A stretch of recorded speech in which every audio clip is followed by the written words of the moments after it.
Gryffindor kept adding to their lead, while the duel between Harry and Cho Chang remained deadlocked. Cho clung to Harry like a shadow, constantly overtaking him and forcing him to alter his flight path. Suddenly, Harry surged and dove. Robin lowered his telescope and saw the golden snitch hovering near the low fence by the edge of the pitch.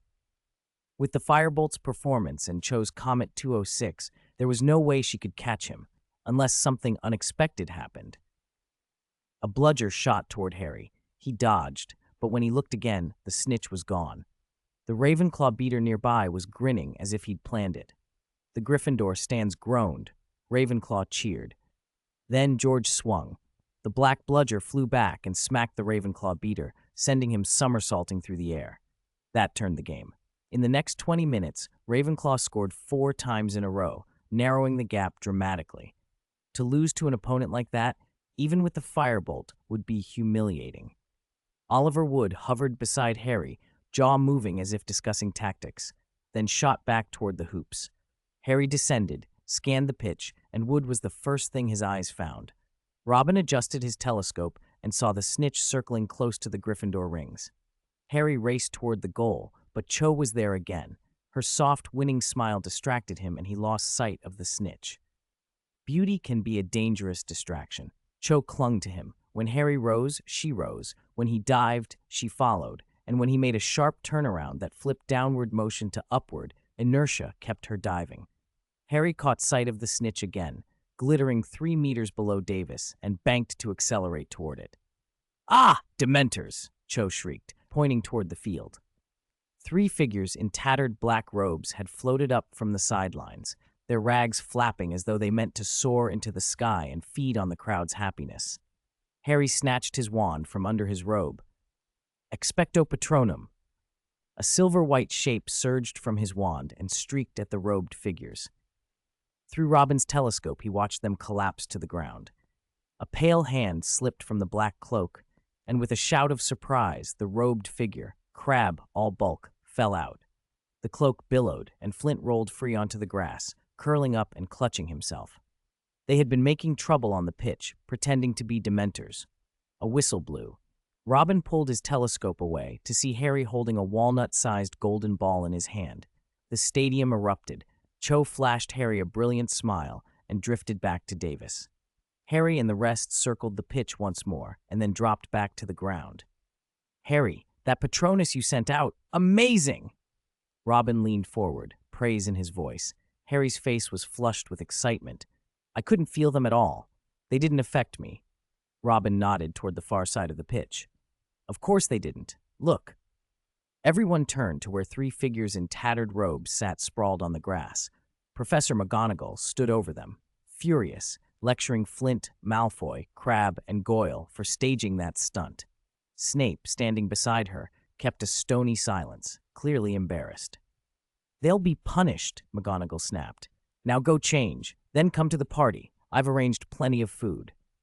Wood's grin stretched nearly ear to ear. He already looked as if he'd won the Quidditch Cup. The team went to the changing rooms, put on fresh clothes, and returned to the castle for the celebration. That evening, the Great Hall was full of music and laughter. Fred and George did a comic routine. Parvati, in festive dress, performed a folk dance that had Dean blushing. Lavender and Ron waltzed together, and in a moment of giddy delight, shared a kiss. Seamus, Dean, and Lee Jordan mimicked Malfoy's strut, causing the table to crack up. Crookshanks kept burrowing into Hermione's skirts, demanding braised chicken drumsticks. Hermione forgave Ron magnanimously, even as he protested that he'd done nothing wrong. The party ran on into the night. No one seemed anywhere near tired. At 1 a.m, the portrait over the common room door swung open, and Professor McGonagall, hair in a net and wrapped in her dressing gown, peered in, clearly displeased. Peeves was circling behind her, sticking out his tongue. "Everybody back to your dormitories. Now!" she ordered. The room emptied in a scramble. Robin, dragging his feet, climbed into his single bed by the window, untied the hangings, and fell into sleep. Hours later, half asleep, he felt his left arm go numb and tingly, and rolled over to face away from the window. A cool breeze lifted the curtains, and a sliver of moonlight played across the room. Robin's eyelids fluttered, and his sleep vanished. Footsteps creaked into the dorm and paused at another single bed by the window. The hangings were tugged aside, then lowered again with a long sigh. The footsteps came to the head of Robin's bed. He shut his eyes and tried to slow his breathing, feigning sleep, but he could sense someone standing there with a searching look. The footsteps moved on and stopped at Ron's bed. Robin cracked open an eye. The intruder was a very thin figure, shoulder blades sharp under ragged clothes, dirty, greasy curls hanging in strands, and even from several meters skew, Robin could smell the stench. The person yanked open the curtains and produced a cold, glinting knife. Scabbers twitched, sensed danger, wriggled free of the covers, and bolted. The intruder leapt onto the bed, slashing at the wooden post. The dagger sliced clean through part of the frame, and a quarter of the hangings tumbled onto the mattress. Ron woke with a strangled shout. Scabbers flew from the bed and dashed from the dormitory. The intruder scrambled down after the rat, closing the door with a bang. Robin sat up, rolling his eyes at the intruder's apparent courtesy in shutting the door behind him. "What's wrong?" Harry croaked, roused by the noise. Robin snapped his curtains open, swung out of bed, and lit the lamp. Ron was on the floor, trembling and pale. "He jumped on my bed," Ron blurted. "He had a knife. He tried to kill me." "Did you have a nightmare?" Harry asked, doubt in his voice. "No," Ron gasped. Ron shakily stood up, threw back the bed curtains, and pointed at the prints on the counterpane. "Look, footprints. My shoes aren't that big. And look at the bedpost. It's been snapped. Where's Scabbers? My Scabbers?" He yanked back the quilt, crawled under the bed, opened the drawer, and searched for a long time, but still couldn't find his rat. Scabbers. Scabbers must have been frightened away. Crookshanks will eat him. "Ron, don't forget, you already accused Crookshanks once," Robin reminded him. Bang! Percy stomped in, still in his plaid pajamas, eyes heavy with sleep. "Yelling in the middle of the night? Do you want everyone to lose sleep? If you make any more noise, 5 house points from each of you." "Percy, Sirius Black broke in. He had a knife and wanted to kill someone." Percy woke fully at once. He saw the collapsed curtains and the snapped bedpost. "Robin, call everyone down to the common room. I'll go get Professor McGonagall." "All right." 5 minutes later, the common room was full. Everyone was talking. Had Ron sleepwalked and torn down his curtains, or had Black really slipped into the dormitory? A little while later, Professor McGonagall came in. "Weasley, are you sure you weren't sleepwalking? Black couldn't possibly have come through the portrait hole." Ron shook his head. "Professor, I wasn't sleepwalking. I was asleep, but I felt the bed shake. Then I woke up from the sound, wood snapping with the curtains falling, and I looked up and saw Black. He was as thin as a mummy, but his eyes were horrible, dark, and furious. He had a long knife. I screamed, and he ran off. Scabbers is gone. He's not in the common room either." McGonagall looked at Ron suspiciously, then pushed through the portrait hole into the corridor. Sir Cadogan, brandishing his longsword, called out loudly, "Madam, did you just let a tall, thin man into the common room?" The common room went into a fuss. McGonagall frowned. "You let him in?" "Of course, madam. But what about the password?" Sir Cadogan proudly put down his sword. "Madam, he had the password. He was holding a little notebook and read out all the passwords for this week." McGonagall sighed and returned to the room. With narrowed eyes, she asked, "Who wrote down a week's worth of passwords in a notebook and then lost it?" The common room fell silent. Everyone looked at everyone else. No one dared speak. At last, a small sob came from the crowd.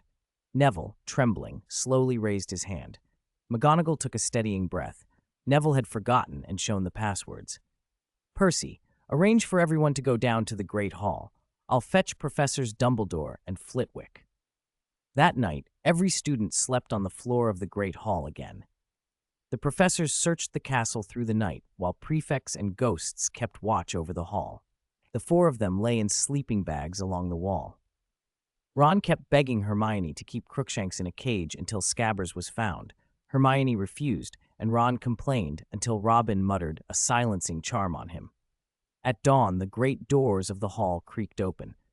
Professor McGonagall told everyone Sirius Black had escaped again and Hogwarts was to be put on strict lockdown. Sir Cadogan was returned to his post. McGonagall made 3 trips to persuade the fat lady to come down from her portrait, and, at her insistence, 5 mountain giants were stationed in the 8th floor corridor to guard the portrait. Every time Robin passed that corridor, he pinched his nose. The giants smelled terrible and could feel the floor tremble under their weight. He worried for a moment that the stone might give way, but then remembered a magical castle doesn't always follow common sense. All the castle entrances and exits were guarded. When Robin and the others went to their classes, they usually saw Professor Flitwick holding up a large photograph of Sirius and teaching the guards how to recognize that madman. Filch ran the corridors with a bucket of quick-drying mortar and a basket of bricks, plugging every gap he could find, even the mouse holes in the corners. Ron complained. Scabbers might be hiding in one of those holes, so, unwilling to confront Filch, Ron would quietly pry open small holes and scatter breadcrumbs and coarse grain inside. Neville, who had lost the password, was punished severely. 50 house points were docked from Gryffindor. He was ordered to clean the boys' bathroom for a week. His permission to visit Hogsmeade was revoked, and no one was allowed to tell him the Gryffindor password. He stood by the fat lady's portrait every day, enduring the giant's mockery and anxiously watching the distant stairs, hoping some classmate would take pity and let him in. Hermione couldn't make sense of one thing about the break-in. If Black had broken into the dormitory, why had he jumped onto Ron's bed with a long knife? He must have had the wrong bed, Ron said. If he'd had the wrong bed, why didn't he kill you and then go find Harry? Ron snapped back, annoyed. Scabbers is gone. Do you want me to get killed as well? The conversation ended there. 2 days later, during breakfast, a huge barn owl flew into the Great Hall and dropped a big red envelope for Neville. He dropped his knife and fork, grabbed the envelope, and shot out of the hall like an arrow. There was a heavy thump at the entrance hall, and then his grandmother's shrill yelling, amplified many times, echoed down into the hall, setting everyone off laughing. A large furry bird landed in Robin's arms.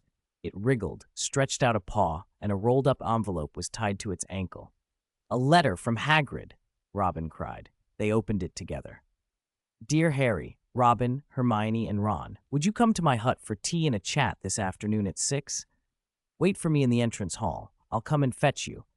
According to the new rules, students are not allowed to leave the castle on their own at night.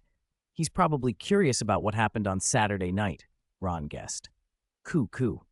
Robin looked up and saw Depang, big fatty, using its beak to nudge the bun off a burger and pecking at the grilled chicken patty inside. "If you get any fatter, you'll squash your wife," Robin teased, patting its tail feathers. Depang rotated its head a ridiculous 270 degrees, rolled its eyes down at him, flapped its wings, and flew off before anyone could scold it. Breakfast ruined and now inedible, the group packed up and hurried to class. At 6 o'clock, Hagrid came to the entrance hall and led them across the grounds to his hut. 243. Noble's embarrassing photo, comforting the half-giant. The lobster-snail-octopus hybrid had already been ushered away by Hagrid. In the cleared space stood an old wardrobe. On its door hung an oversized brown coat and a yellow-orange striped tie. "Hagrid, are you leaving? Have you memorized the points for your defense?" Robin asked. A flicker of guilt crossed Hagrid's face. "I've memorized them. These last few days, apart from classes and looking after the game reserve, I spent every spare minute learning them. I finally have them down. The hearing's next Friday. I've already booked 2 night bus tickets to London. I'm so nervous. What if we lose? If you lose, you can appeal. If you lose again, we'll break Buckbeak's chain and let him go," Robin soothed. "Where would he go?" Hagrid grabbed a corner of the tablecloth and wiped his eyes. "To an island in Cornwall, to my uncle's research base. They'd be glad to take a hippogriff." "Oh, right, remember? The base sent some photos of Norbert a few days ago.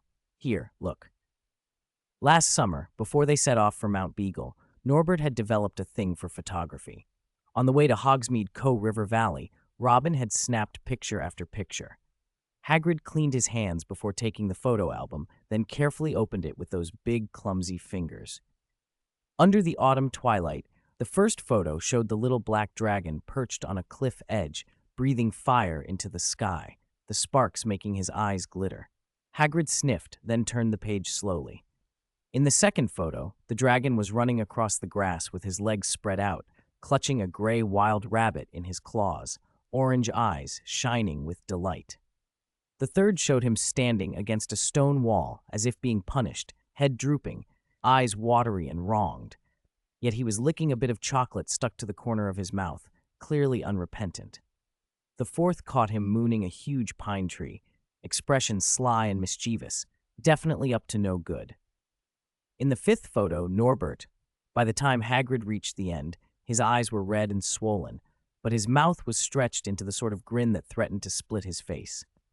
Norbert's grown so much, taller, his tail's longer, and his flames are higher than the cabin. The base in Cornwall looks after him well. I'm so proud. Robin, can I keep this album a little longer? I'll make a copy and then give it back. Robin shook his head and Hagrid's face fell. He held the album out reluctantly, but Robin didn't reach for it. You don't have to return it, Robin said. It was always meant to be a gift. I want you to know Buckbeak has options. If worse comes to worst, we'll slip his chain, hide him in the village until the fuss dies down, and then I'll send him to Cornwall. Sadness melted from Hagrid into joy. He hugged Robin like a great shaggy bear. Thank you. I'm not nervous at all now. For the rest of the evening, Hagrid went over his defense again and again. The details of Malfoy's injuries, the emergency response measures, and the international code for the protection of magical creatures. Freed of the worst of his nerves, he no longer stumbled over his words. Around 9 o'clock, he pulled on his moleskin overcoat and escorted them back to the castle. As the four squeezed through the portrait hole, they noticed a new notice pinned to the notice board by it. Next weekend, students could take carriages into Hogsmeade. Harry, Robin, are you two going? Ron whispered. I noticed earlier the passage past the humpbacked witch on the 4th floor hasn't been sealed up by Filch, Harry replied quietly. Are you mad? After Sirius broke into the dormitory, you still want to sneak into Hogsmeade? Hermione snapped. If Harry puts on his invisibility cloak, Sirius won't be able to find him. Harry, Robin, let's go together next weekend. I'll meet you at Honeyduke's. Robin saw Hermione's eyes blazing and shook his head at Ron.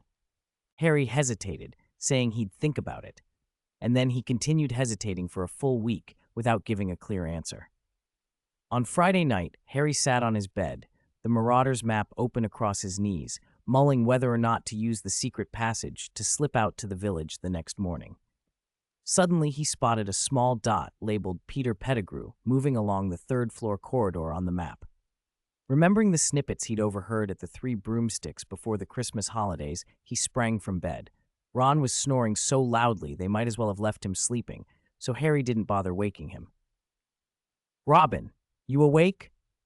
Not yet, Robin called, closing 1,000 kinds of minerals. Harry drew back the curtain and shook the map. Do you think dead people show up on this? No, he unfolded the map and pointed. Look, Peter Pettigrew, the one everyone thinks Sirius killed, is on here. Robin narrowed his eyes, glanced from the map to his pocket watch. There's still time before curfew. Let's go see. Okay. They slipped out of the dormitory, through the portrait hole, and down to the 3rd-floor corridor. It was pitch black. Nothing could be seen. When Robin produced a large luminous pearl, it was immediately met with indignant complaints from the portraits lining the walls. Turn off that light. We're trying to rest. It's far too bright. So much for bright corridors outside curfew. Robin put the big pearl away and took out a second walnut-sized glowing stone. The faint light it gave them was enough to press on. Rounding a corner, Harry tugged on Robin's sleeve and pointed at the map. On it, their 2 dots and Pettigrews were on a long corridor, moving toward each other. In the middle of that corridor sat a T-junction where another passage forked right. Then Peter's dot sped up. The boys exchanged a quick glance and ran.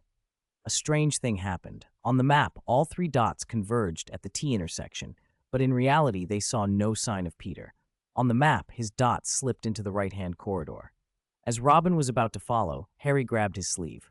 What's wrong? Robin whispered. Snape. Robin looked up and saw a dark shadow striding toward them, robes billowing. Professor Snape.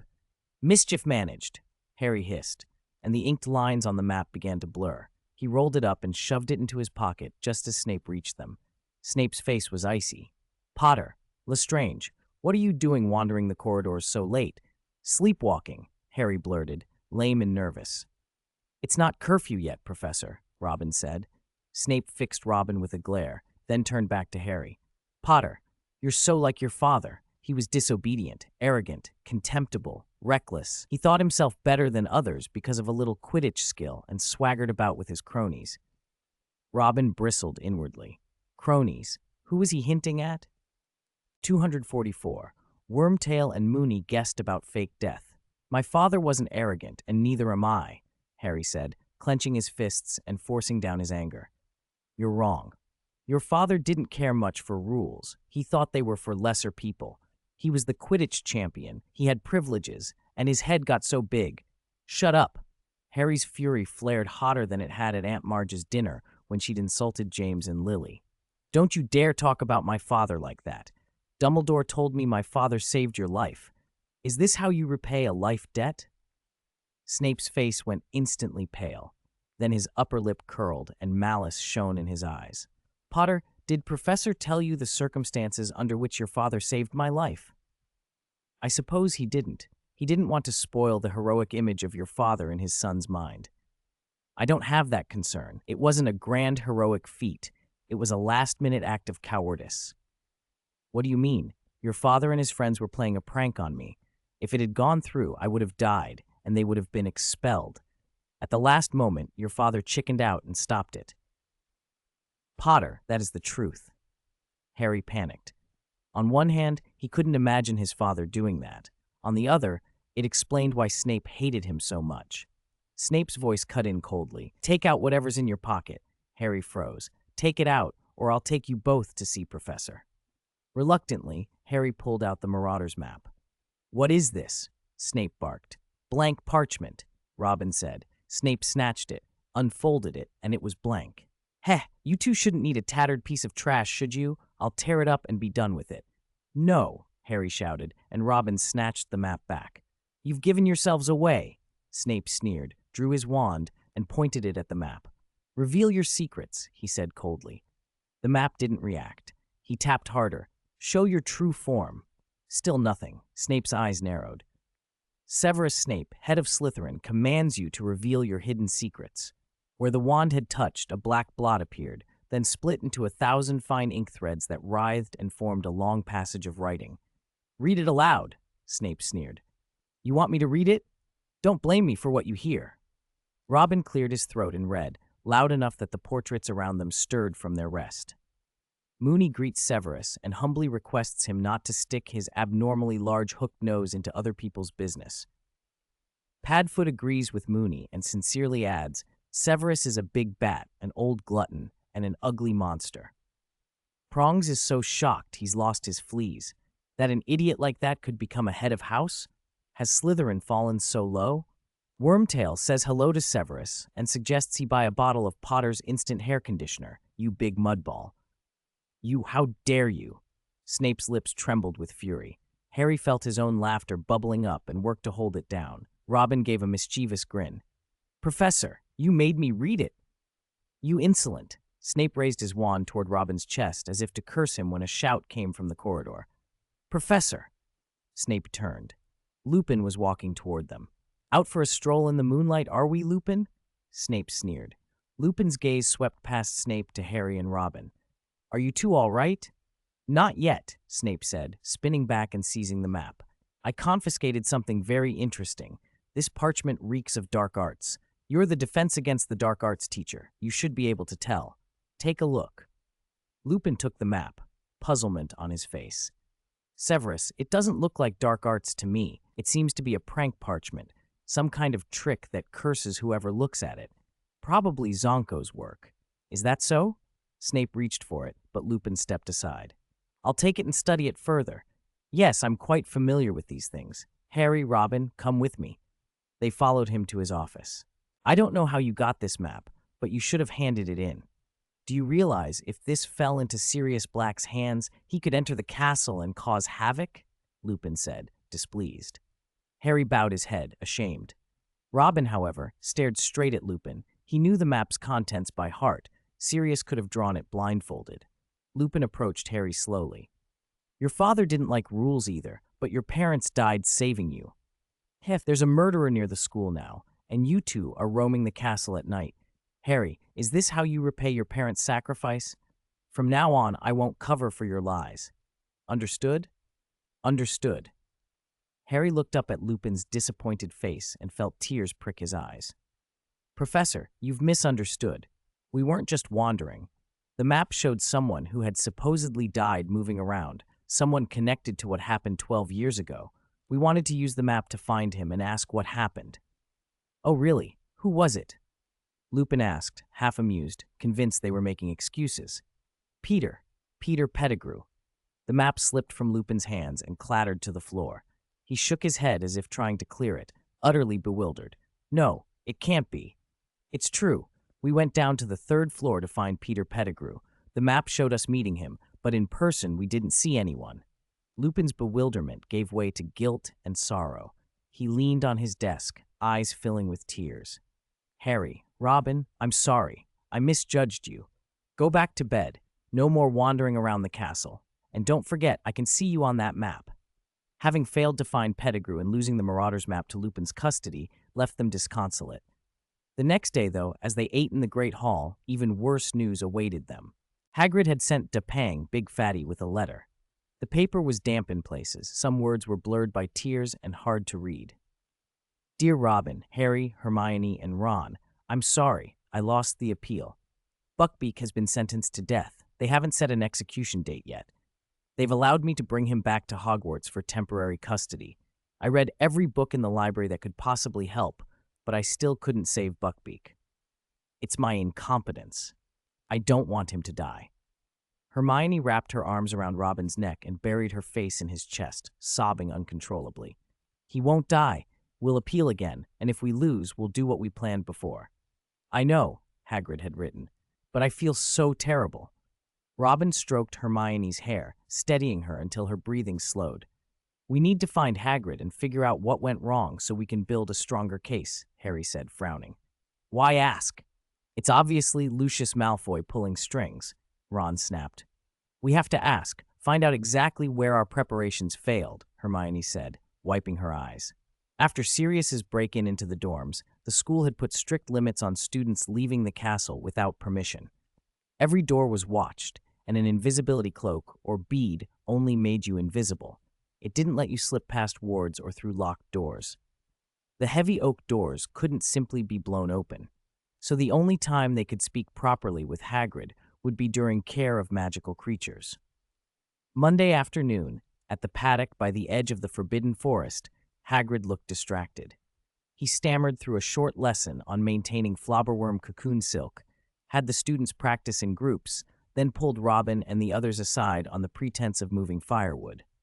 He sat on a large stone, hands trembling. I did as well as I could in court, he began. I used the cases Hermione dug up, recited the magical creatures protection laws Robin found, and told of all the days I've spent with Buckbeak to show he wasn't dangerous. Those old committee members were ready to acquit him too, Hagrid went on, staring at his boots.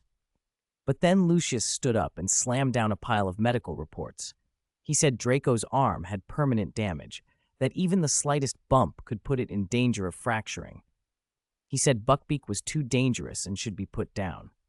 The moment Lucius said it, those old fools changed their minds and voted with him, Hagrid said, covering his face and choking back sobs. Don't lose heart. We can appeal. If we win, everything will be fine. If we lose, we'll send Buckbeak to the research base on the island. It won't work, Hagrid cried. The committee put a magical collar on Buckbeak. If he leaves Hogwarts, the collar will self-destruct and blow him to bits. With Lucius involved, there's no way we can win an appeal. Robin thought for a moment. Hagrid, I have 2 ideas. Hagrid looked up, hopeful. What are they? First, create public pressure. Send letters to the Daily Prophet. Exaggerate things a bit. Pay people to fan it. If public opinion turns, the committee might be forced into a fairer hearing. Hagrid shook his head. Lucius has shares in the Daily Prophet. They won't risk angering a major shareholder for me and Buckbeak. If they refuse, no small paper will touch it. And if they found out we were stirring things up, the sentence would be worse. Then the second, remove the collar, Robin said. I know a master of magical artifacts. Kenzio, owner of the Skunk and Cattail Magical Artifacts shop at the end of the alley to the left of the Hog's Head. He'll take any job for the right price. But I don't have any money, Hagrid said. I'll pay, Robin said. Go to the address I told you. Tell Kenzio he owes a favor to me. He'll know what to do. Here, take this. He handed Hagrid a heavy wooden box. There's 1,000 galleons in it. Hagrid blinked at the weight, already used to Robin doing things like this. Kenzio, I've heard of him. An odd wizard, but skilled. All right, I'll go. Class is almost over anyway. They gathered a few bits of firewood and started back toward the paddock. Halfway there, they ran into the Malfoy trio, all smug grins and pointed sneers. Oh, you great oaf, your eyes are as puffy as turkey drumsticks. Cry much? Sneered Malfoy. Scarhead, he added, smirking at Hagrid. My father says the hippogriff's head will be mine. After it's skinned, I'll donate it to the Gryffindor common room so you can kiss it every day. Such a generous gift. Better bow and be grateful, he taunted. Hermione dropped the firewood and flung up her wand. You disgusting, she began. Malfoy took a step back, and Crabbe and Goyle looked uncertain. Robin stepped forward, grabbed Hermione's wrist, and with a practiced twist, forced her to lower her wand. Malfoy laughed then, but his laughter was cut off with a soft thud. A hard punch struck his nose and sent him staggering sideways. Blood welled on his hand. Blood! I'm bleeding! He cried, clutching his face. He glanced toward the boy who had punched him and, suddenly pale, swallowed his taunts. He grabbed Crabbe and Goyle, and the three of them scurried off into the trees. Sigh, Hermione said, regret mixing with excitement. I wanted to try a leglocker curse, or at least slap him. Are you not afraid Lucius will get back at us? Ron asked, shocked. The Malfoys had ties at the Ministry going back generations, and Arthur Weasley worked there. Robin didn't have those kinds of limits. Let him retaliate, Robin said calmly. Am I scared? Hermione's eyes burned with anger. You two absolutely have to beat Slytherin in the Quidditch final. I won't be able to stand it otherwise. I feel the same, Harry said, serious. Hagrid checked his watch and scolded them affectionately. You rascals, I've kept you too long. Class is over. Do you have another lesson now? Of course they did. The four bolted out of the woods, grabbed their bags where they'd left them, climbed the slope, and hurried across the grass back to the castle. They burst into the Charms classroom, pushing the wooden door open. Sorry, we're late, Robin panted. Don't let it happen again, Professor Flitwick said without looking up. Quickly, take your seats. I'm just explaining the key points of the cheering charm. They slipped into the back row, pulled out their books and quills, and looked around. Hermione wasn't with them.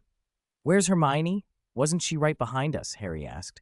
Maybe she went to the loo, Ron guessed. 246. Black Hooves predicted. Hermione went berserk. Robin knew Hermione had been using a time turner to squeeze into extra lessons. She should have been back any minute.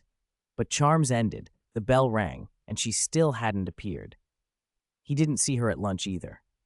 Worried, he hurried through his meal and left the Great Hall to search for her. He finally found her in the 8th floor common room, slumped at an oak table by the window, her head pillowed on a thick book and asleep. The late sun slanted across her face, making her skin look pale and her features unusually delicate. Robin took a feather and lightly brushed it across her nose. Like a sleepy kitten, she whimpered and buried her face deeper against the book. The feather circled her ear. She grumbled a few times, lifted her head and blinked blearily at him. What time is it? What class is next? She mumbled. Divination. The bell won't ring for another 30 minutes. I brought you something. Robin handed over a hamburger and a bottle of milk. Hermione accepted the food, tidying the scattered books and parchments as she ate. Just then the portrait hole creaked open, and Harry and Ron squeezed in. Hermione, where were you? You missed charms, Harry said, puzzled. Hermione choked on the food. Robin patted her back and helped twist the milk bottle cap. She took a few big gulps until the lump of food eased down her throat. Charms? Oh no, I forgot charms. We ran from the forest to the charms classroom together. How could you forget? Harry said, astonished. Hermione, that's not like you. You're hiding something. Someone in arithmancy said you've never missed a class, Seamus added, but arithmancy and divination clash. How do you manage both? Ron asked. Don't ask, Hermione snapped, eyes flickering with worry. I need to go apologize to Professor Flitwick up in the North Tower, right now. She shoved her books and parchment into her bag and bolted for the portrait hole. Robin followed. 30 minutes later, they all met on the platform below the silver staircase in the North Tower. Hermione looked glum.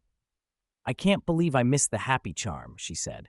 Professor Flitwick looked like he'd put it on the exam. There's a big difference between a quick run-through and proper instruction.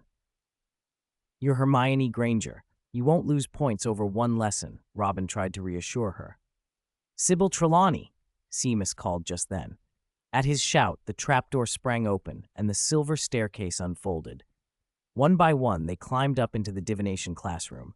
Heavy curtains had been drawn so the room felt dim and close.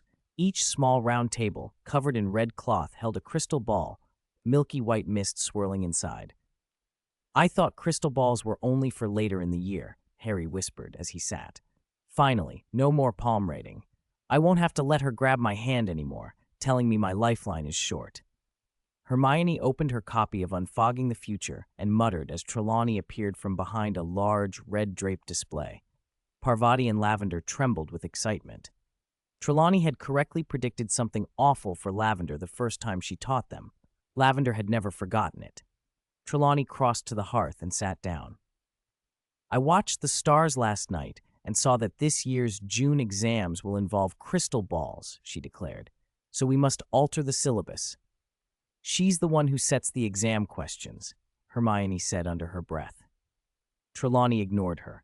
Open your minds and look to the future. The eye that sees within must be clear of all earthly clutter. Come, try. Everyone reached out and touched their crystal balls. Robin leaned forward, peering into the swirling mist. For a while, the white vapor shifted with nothing clear to show. Then it rolled like a tide, paling to gray, and 4 hoofprints seemed to form at the bottom. A faint, high, whispering voice startled him.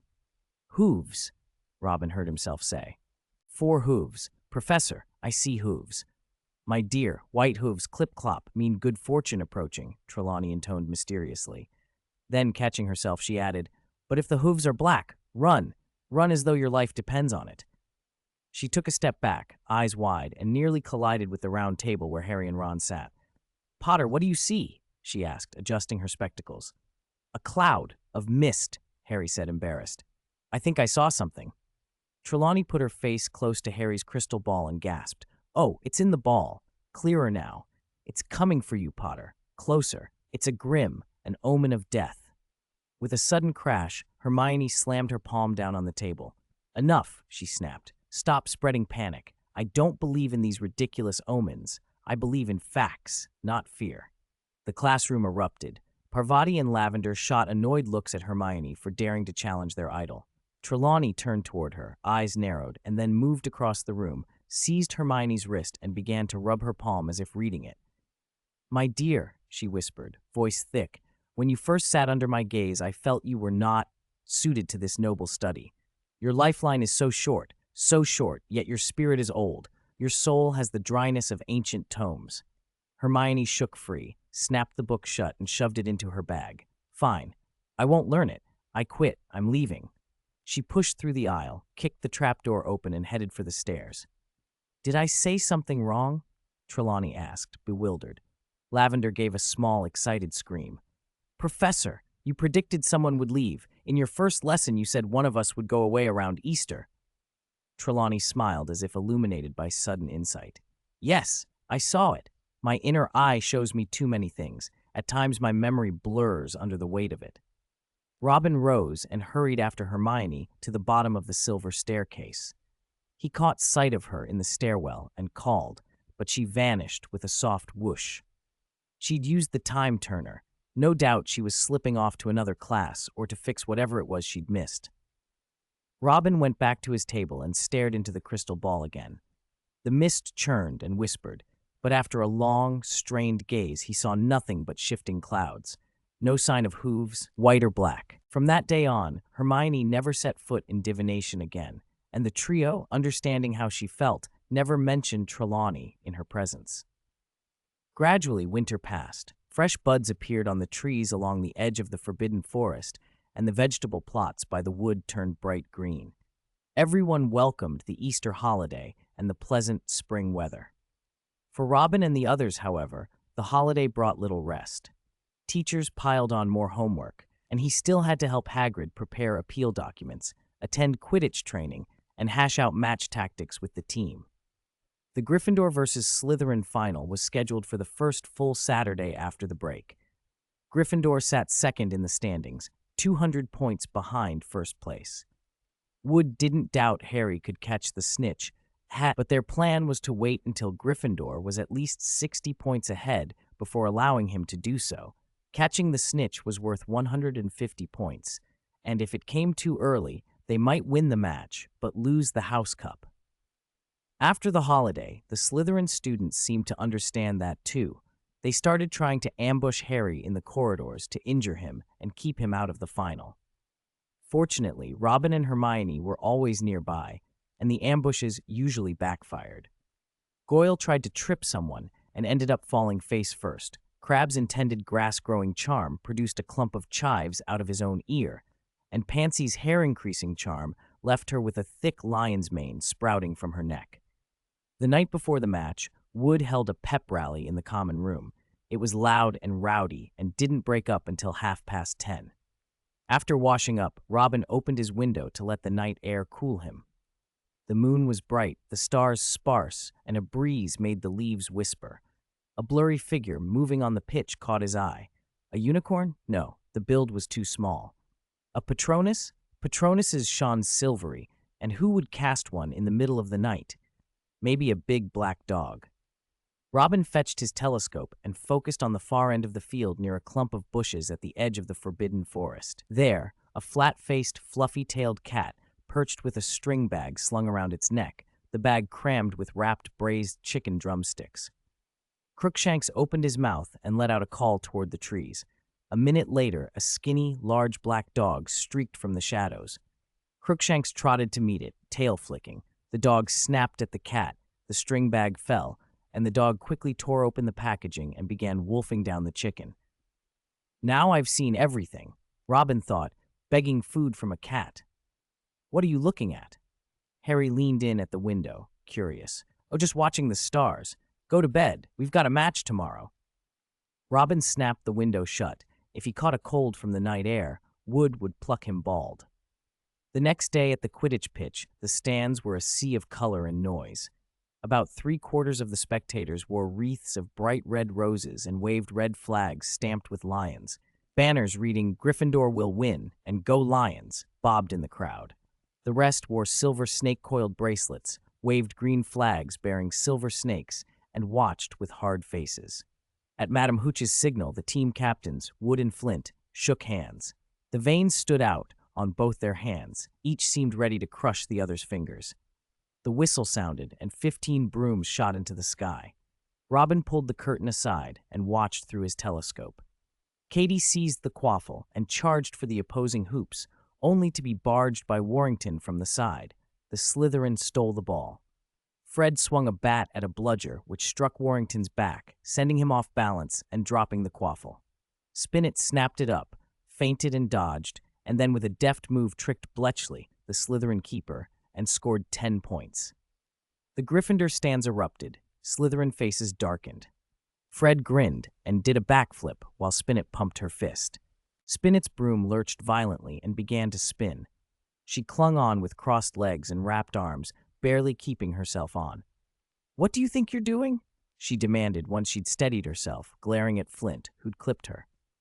"Sorry, didn't see you," Flint sneered. Almost on cue, Flint's own broom bucked. His face slammed forward onto the handle. He clutched it and writhed as if pricked, then recovered only to sit up with a nosebleed. Fred stood nearby, bat raised, looking very pleased with himself. The whistle blew, and the game was stopped. Hooch stormed in, furious, and scolded Flint and Fred for what looked like deliberate attacks. She awarded penalty shots, one to Angelina and one to Flint. Angelina took the quaffle, rode left and right to dazzle Bletchley, then hurled the ball with sudden force. The stadium erupted as Gryffindor picked up another 10 points. When Flint's turn came, he used a lot of feints, swaying left and right, but Wood stayed rooted like a great clock beneath the central hoop. Flint sent the quaffle toward the left hoop, and Wood lunged for the lower left, but the ball curved and streaked toward the right. Wood slammed on the brakes, shifted, and with long arms managed to bat the quaffle away just before it could pass through the hoop. Early on, Gryffindor led by 20 points, and the red banners surged again, red and green stirring together in the air. A few minutes later, Flint wrested the quaffle away with Angelina in close pursuit. Katie swooped in front, and in the scramble, the ball ended up back with Angelina. She surged toward the Slytherin goal, with Montague charging alongside her. He reached and grabbed at her hair. Angelina's broom flipped wildly, and the quaffle slipped from her hands, seized by Montague. He flew for the hoops, and with a snake-like throw, scored 10 points for Slytherin. The whistle blew, and Hooch paused the match again, furious at the rough play. She awarded Angelina another penalty shot and warned Flint to control his players. Any goal resulting from attacking an opponent would not be counted. Angelina gripped the quaffle and, without theatrics, hurled it with all her might toward the Slytherin goal. 248. No one can play dirty ball better than Snakeyard. Bletchley overthinks things. Expecting feints, he copies Wood and hangs back, and the quaffle goes through. The scoreboard reads 30-10. Flint rockets toward the goal and, furious, spits in Bletchley's face. Then Slytherin erupts into outright dirty play. They aim broom handles at Wood's chest when they pass the quaffle, grab at the girl's hair as they chase the ball, and 6 of them swarm a single player, spewing insults to throw opponents off their game. Fred and George snap. They hammer a bludger so hard it arcs through the air like a shuttlecock. Bang! It slams into Montague, the Slytherin chaser, in the stomach. He doubles over and staggers back. Fred waves his arms in triumph. Bang! Thump! The bat clatters to the grass. Fred's right arm hangs useless. His face drains of color and sweat beads on his brow. He's in pain. Wood raises an arm and signals to Hooch. The whistle blows. 15 brooms drift to the ground. Flint bares his teeth in provocation while Wood looks unsettled. Katie fusses with her hair and spits. That's disgusting. Shameless. Who plays like that? Robin, you hear me. When you're up there, knock them flat, she adds. Fred hands his bat to Robin with his left hand, teeth clenched. Lie down, he orders. Fred lies back on the grass and George rubs his shoulder, working the muscles. Then George slips off his shoes and socks, props his heel against Fred's armpit, pulls on Fred's forearm, and pushes gently until there's a grating little crack. He releases Fred's arm, palms both of his shoulders, and nods. There, back in. Go see Madame Pomfrey after the match. If that becomes permanent, your life's going to be painfully boring. No pranks, no fun. Save the lectures and put your socks back on. The smell's killing me, Fred groans. George wiggles his left toes in Fred's face. The two brothers start bickering and scuffling until Hooch nags them. Ready? She calls. Almost. Wood gives a quick order. Robin, same plan as before. George helps the chasers. You keep an eye on Harry. No, Robin cuts in. George and I'll swap. I'll go trouble their scorers. Widening the lead is the priority. Wood thinks a moment, then nods. The teams mount again, seize their brooms and take to the air. Whoosh, 15 streaks of color. A red blur fizzes past Robin as Flint dives in, broom point aimed at Katie's tail. Robin turns his broom sharply and knocks Flint offline. He swings his bat high. Want to be expelled? He smirks. Me? I'd never. Flint sputters. Robin slams the bat down. The bludger, smoking from the impact, veers wildly. It grazes Flint's ear, roars onto Thud Montague in the back, spins, and then clips the quaffle free. 3 birds, 1 stone. Flint startled, Montague hurt, and Katie recovers the quaffle. Lee Jordan's voice rings through the stadium in ecstatic stereo. Great shot! Gryffindor gets 10. Flint's fury is white-hot. He tries to ram Robin, but Robin simply grins and climbs upward. Then, in a move that leaves Flint off balance, Robin dives sharply in a U-turn. Flint's inertia keeps him on the old path. Bang! A bludger smashes into the back of his head. He weaves in the air for a long beat before he steadies his broom. You! How dare you trick me? He wheezes. Go to the hospital after the match and don't come out with any weird defects. Crooked face and drooling? Don't make me laugh. Robin spits and streaks left, leaving Flint struggle with blurred vision and a wobbling broom. Slytherin has lost a leader to their own dirty tactics. Meanwhile, Robin spots Warrington reach for the quaffle and rockets between him and the ball. Warrington snarls, You're a beater, not a chaser. What are you doing after the quaffle? In a match, the score matters, Robin calls back. There's no rule that says a beater can't go for the ball. He grins and hollers, Angelina, over here! Coming! Angelina replies and dives for the quaffle. Robin positions himself to block Warrington at every attempt to overtake Angelina. As they close on the hoops, Robin levels his bat and stares hard at Bletchley, who freezes in the air. Angelina snaps her wrist, and the quaffle sails clean through the hoop. Perfect coordination. Another 10 points. Robin Lestrange's tactics are wrecking Slytherin's underhanded plans. Go Gryffindor. Jordan yells into his microphone. Jordan, keep it impartial, a referee scolds. I'm just reporting. Look, Robin's once again intercepting the quaffle and making Flint look like a wobbling old witch. Miss Katie has the ball again, escorted by her guardian Robin. Beautiful play. Gryffindor takes another 10. Point after point, Robin's interference helps Katie, Angelina, and Spinnet score. The gap yawns. After fierce competition, the score stands at 120, Jordan announces. Quick, look! The firebolt's moved. Harry spotted the snitch, someone cries. Harry sees the golden blur 7 meters above his head and surges for it, robes snapping behind him, arm outstretched. Then the firebolt throttles weirdly, dragged down. He looks back. Malfoy has grabbed the tail of Harry's broom and yanked hard. Let go! That's cheating! Harry roars. Malfoy pants, a nasty triumph in his eyes. He keeps a tight grip until the snitch skitters away, then lets go with a taunt. Scarhead, if I can't catch the snitch, you won't either. And what if you don't know what the firebolt can do? Harry shoots back. He digs his heels in, the firebolt answering with sudden speed. He climbs in a high, tight arc, circles the stadium, and finally spots the snitch, now 5 meters below the Slytherin goal. Why can't you ever arrive normally? Someone muttered as Spinnet, clutching the quaffle, charged toward the Slytherin goal. Flint, Montague, and the rest formed a tight human barrier around the hoops. Harry gripped his broom and cut toward the wall. Malfoy flew alongside him, knee to knee. As Harry bore down on the cluster, he suddenly leaned forward and dove. Malfoy realized too late he'd been tricked. With a sickening thud, his broom slammed into Flint in the wrong place.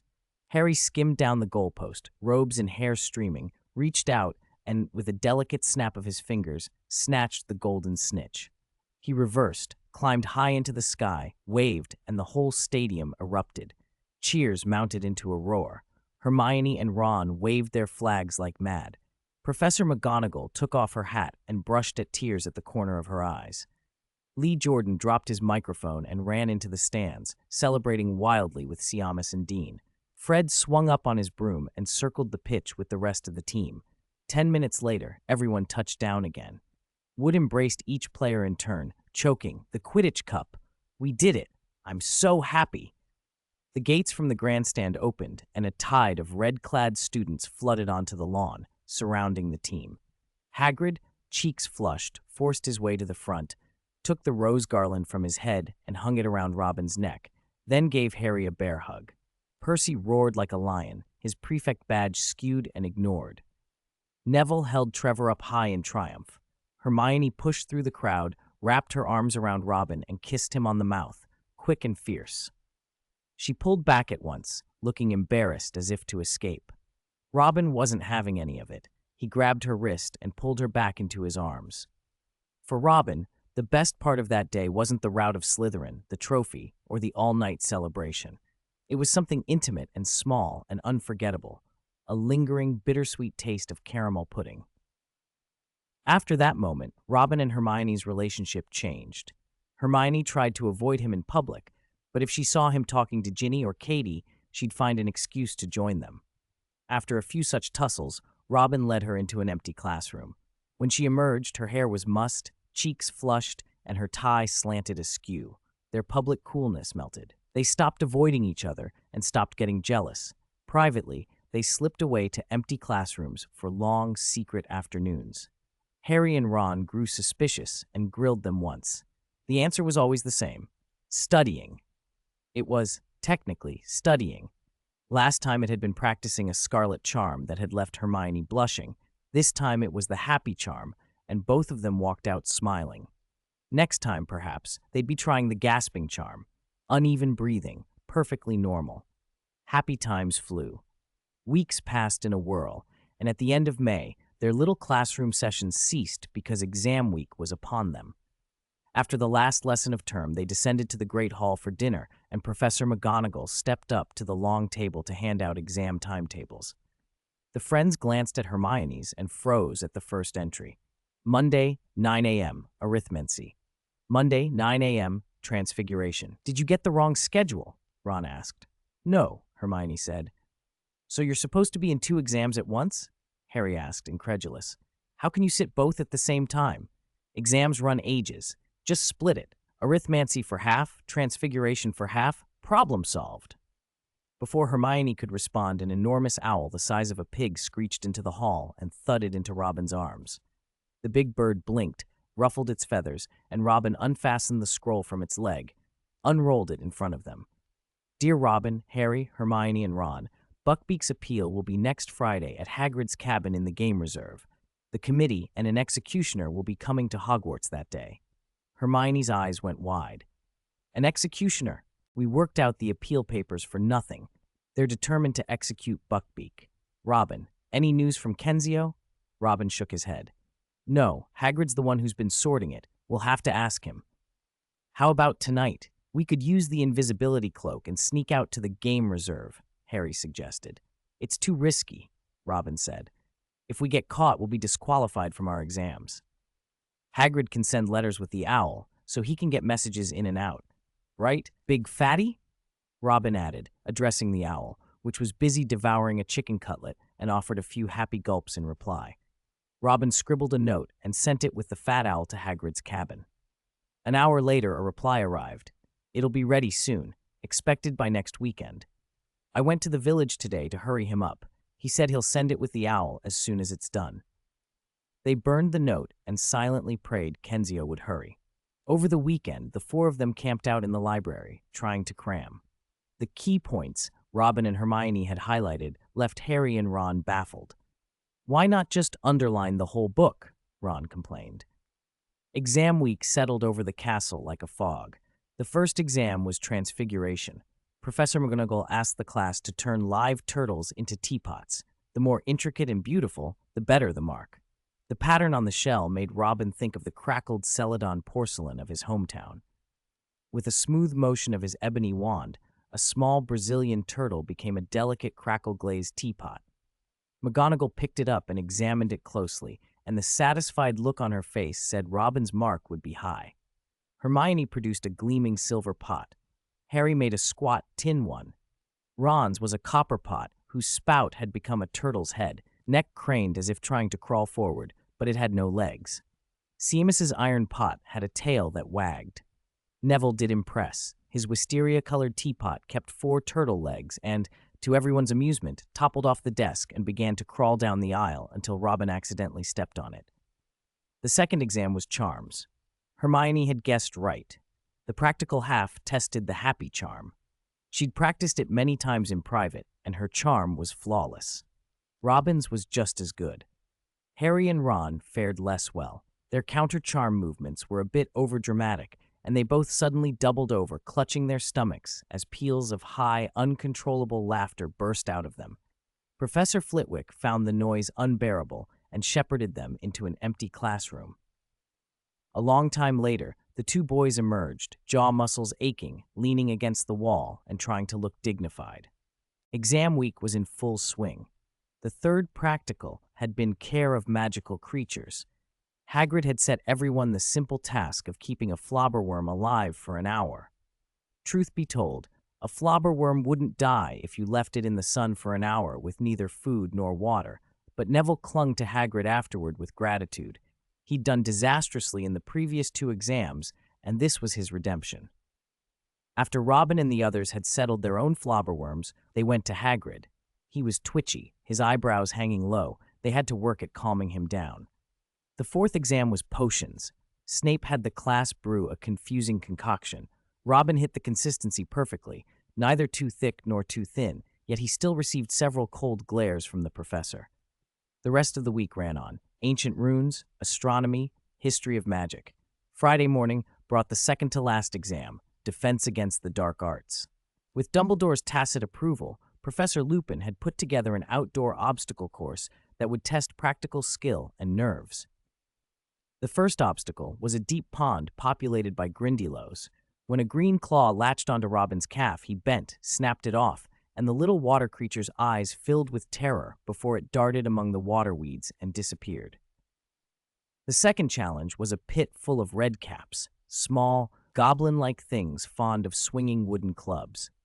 Robin flicked his wand, cast a levitation charm, and the clubs rose out of their hands and floated harmlessly away. The third was a marsh inhabited by a hinky-punk. Robin straightened his clothes, offered a few small fish and a shrimp as a gesture of goodwill, then bowed. The hinky-punk inclined its head politely. The water in the depression on its skull spilled back into the marsh, and it sank to its knees, collapsing and watching Robin go with something like sulky resentment. The final station was a large wooden crate containing a boggart. When the lid flew open, a vast, swirling, pitch-black void lashed out. Robin concentrated, cast ridiculous, and the void twisted into a smirking emoji. After a hearty, ridiculous laugh, it scurried back into the box. "Excellent, Robin. Full marks," Lupin said, leaning against a tree and smiling. Robin lingered by the tree to watch the other students. Ron cleared the first two obstacles easily, but at the hinky-punk, he skipped the subtlety and bowed immediately, only to be dragged into a waist-deep puddle and scramble for a long time before he could climb out. Harry moved through the course as if it were nothing. Neville, however, drew several grindylows at once and found himself stretched like a star, screaming. His terrified yells echoed through the trees.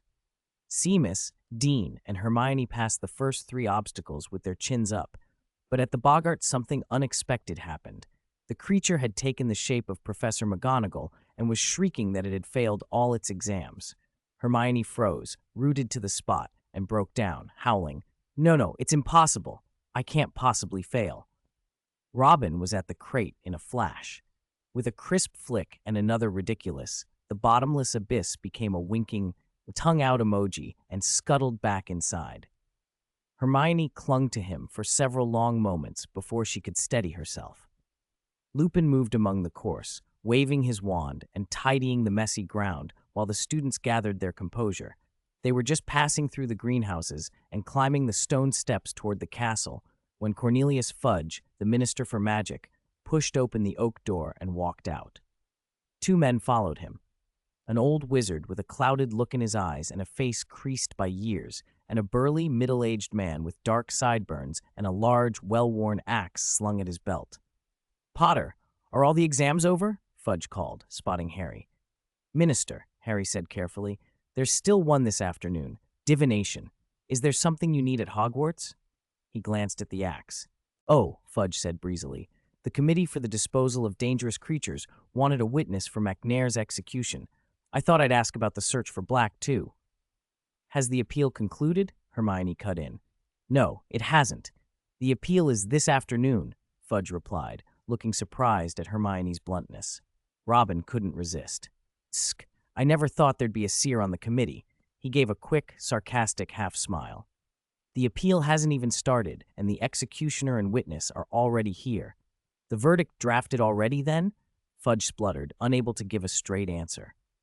The old man behind him peered through cloudy eyes and said, "Fudge, it starts at 2:00, right?" "Yes, old friend," Fudge answered.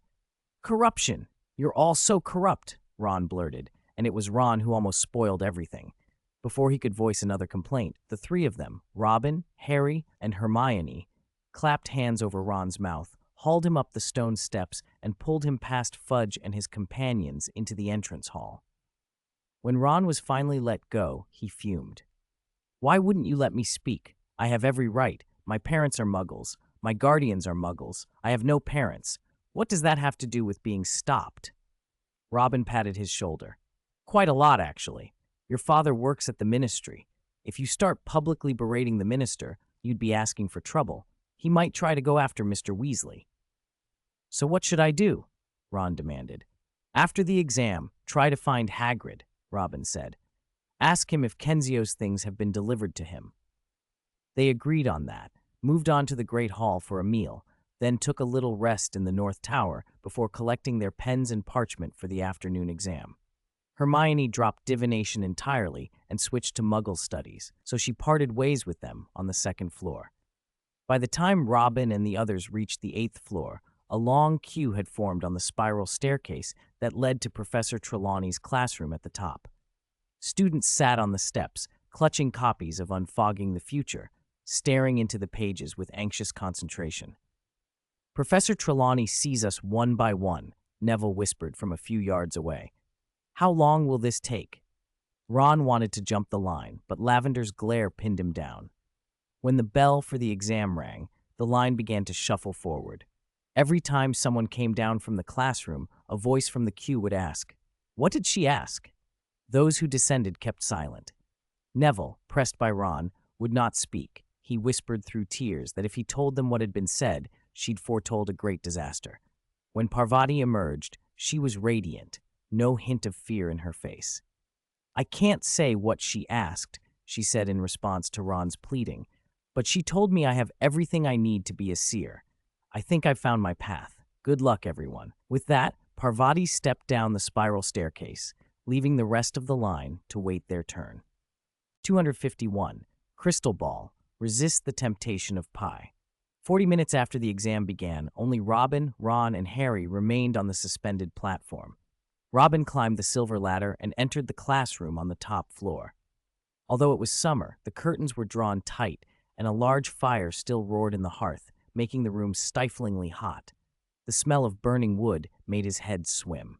He walked past several round tables and sat down opposite Professor Trelawney. A crystal ball rested on the low table between them. Milky clouds swirled inside it. "My dear, gaze slowly into the crystal ball, and then tell me what you see," Trelawney murmured dreamily, a thin book in one hand and a quill in the other. The heat from the fire stung Robin's cheeks. He wanted to move his chair farther away, but Trelawney's sharp look warned him that doing so would obscure the vision. He leaned forward instead. At first, he saw only a pair of plump, well-kept horse hooves emerging from the cloudy swirl. "What do you see?" Trelawney prompted. "Horse hooves," Robin answered.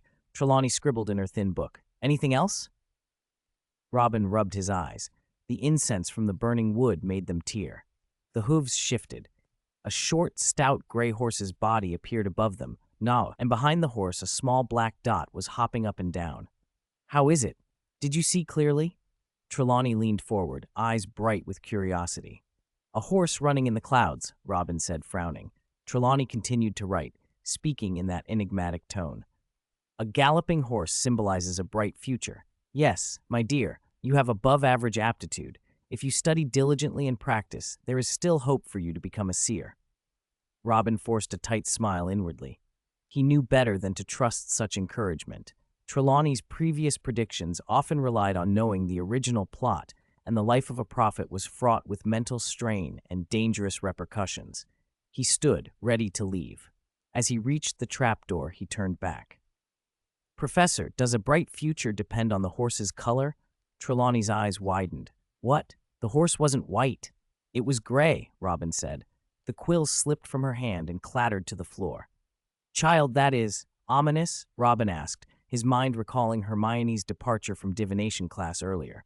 Trelawney's face was suddenly grave. "No, somewhere between ominous and fortunate. Which it will be depends on you." She paused, then recovered her composure. "All right, call up the next person."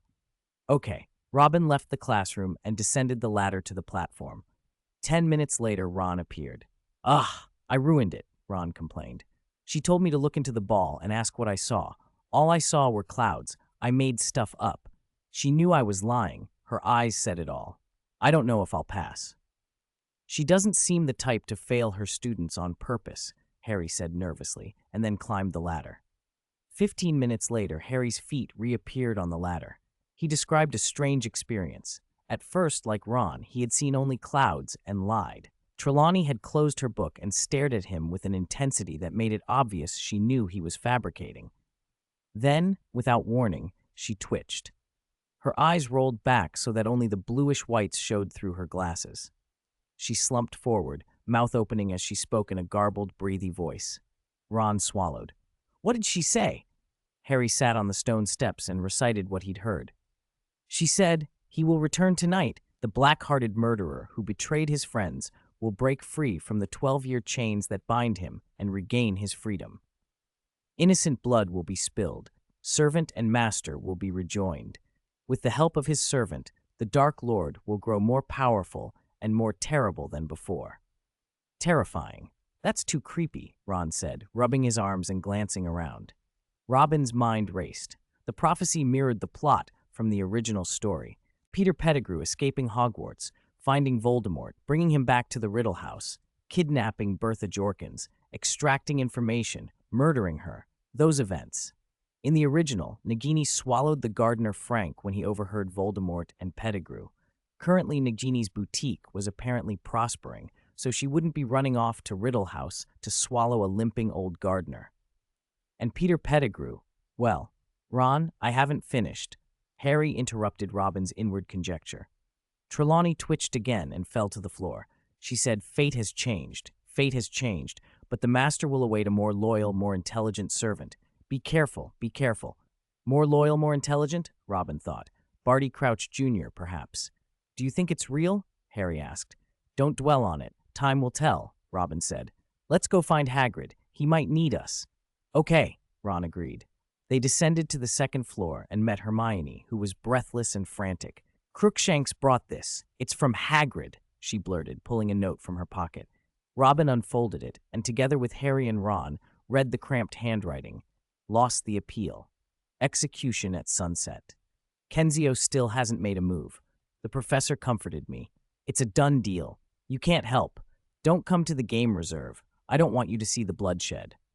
We're in the North Tower, Ron said. Instead of going back to the main castle, why don't we go straight to Hagrid's? No, that would be suspicious, Robin said.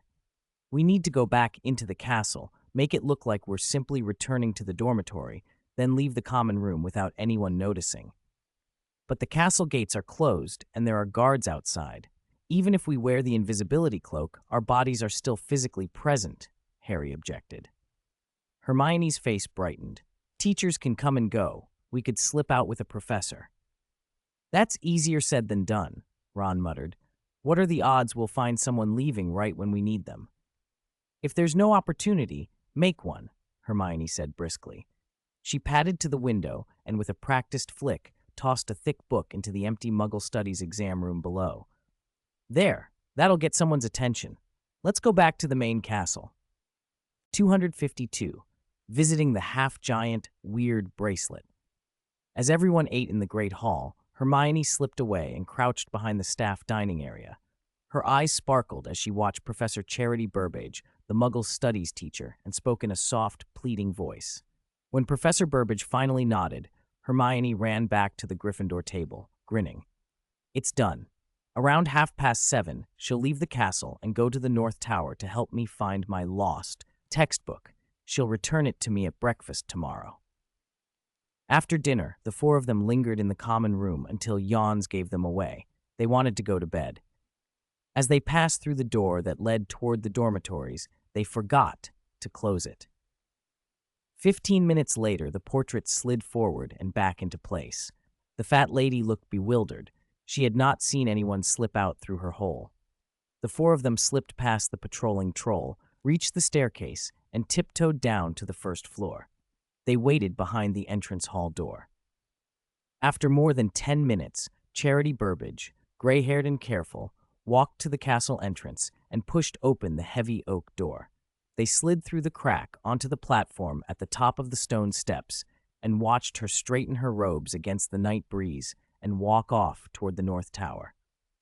The four hurried past the greenhouses, ran along the open-air corridor, crossed the stone circle, and went downhill toward Hagrid's hut. The sun had set behind the nearby wood. Its afterglow gilded the treetops. In the yard, a wooden rack held several dead ferrets, and a patch of pumpkins lay nearby. The pumpkins were as big as carriage wheels. Buckbeak was tethered among them, wearing a leather collar with a chain, and beneath it, a metal collar inlaid with glittering gems, a magical safeguard that would destroy itself if Buckbeak ever tried to leave Hogwarts. The hippogriff turned its head toward them and opened its beak as if to scream. "Shh, quiet!" someone hissed. At the sound of the familiar voice, Buckbeak buried its head beneath a wing and thumped its heavy body contentedly. Robin knocked on Hagrid's wooden door. After 2 minutes, Hagrid opened it. His eyes were red and puffy, and his beard glittered as if he'd been crying. "Who is it?" he asked. "It's us, Harry. We're invisible," Robin said. "I told you to never mind. Come in," Hagrid muttered. Once they were inside, they spat out their invisibility beads and shrugged off the cloak. Hagrid shuffled to the hearth to make tea, but he was distracted, fumbling at every turn, adding tea bags like seasoning, spilling warm milk across the table, and when he reached for a rag, snatching up a brown coat instead and using that to wipe the spill. "Hagrid, isn't that your new coat?" Ron asked in surprise. "I lost the case," Hagrid said, furious and helpless. He threw the coat into a metal bin. "What's the matter? Why did you lose, Hagrid?" Hermione pressed. "It's all Lucius Malfoy," Hagrid said bitterly. "Those old fogies on the committee listened to him. McNair, the executioner, he was pals with him. The Ministry and the board still resent Dumbledore for stopping the Dementors from searching the school. I can't make Dumbledore's name into trouble. He did everything to help me, said a proper word about Buckbeak, but he ain't got authority with that lot." Hagrid's voice broke. "Dumbledore came to my hut last night to try and comfort me.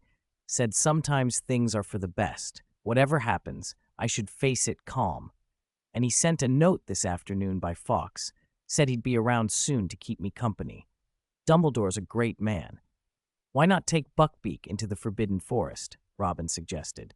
"If I do, it will make things worse," Hagrid said. "It escalated, and they'd have more reason to come down hard on me. I won't bring more trouble on Dumbledore." Hermione's eyes filled. "We should stay. We'll tell the truth. We'll make the minister see the verdict was unfair." No, I can't have you lot here. If this goes wrong, it could be dangerous for you. Go back to the castle, quick, after you've finished your tea." "Okay, but Ron." Hagrid went over to a cupboard, pried open an old milk can, and pulled out a gray rat with a bald spot.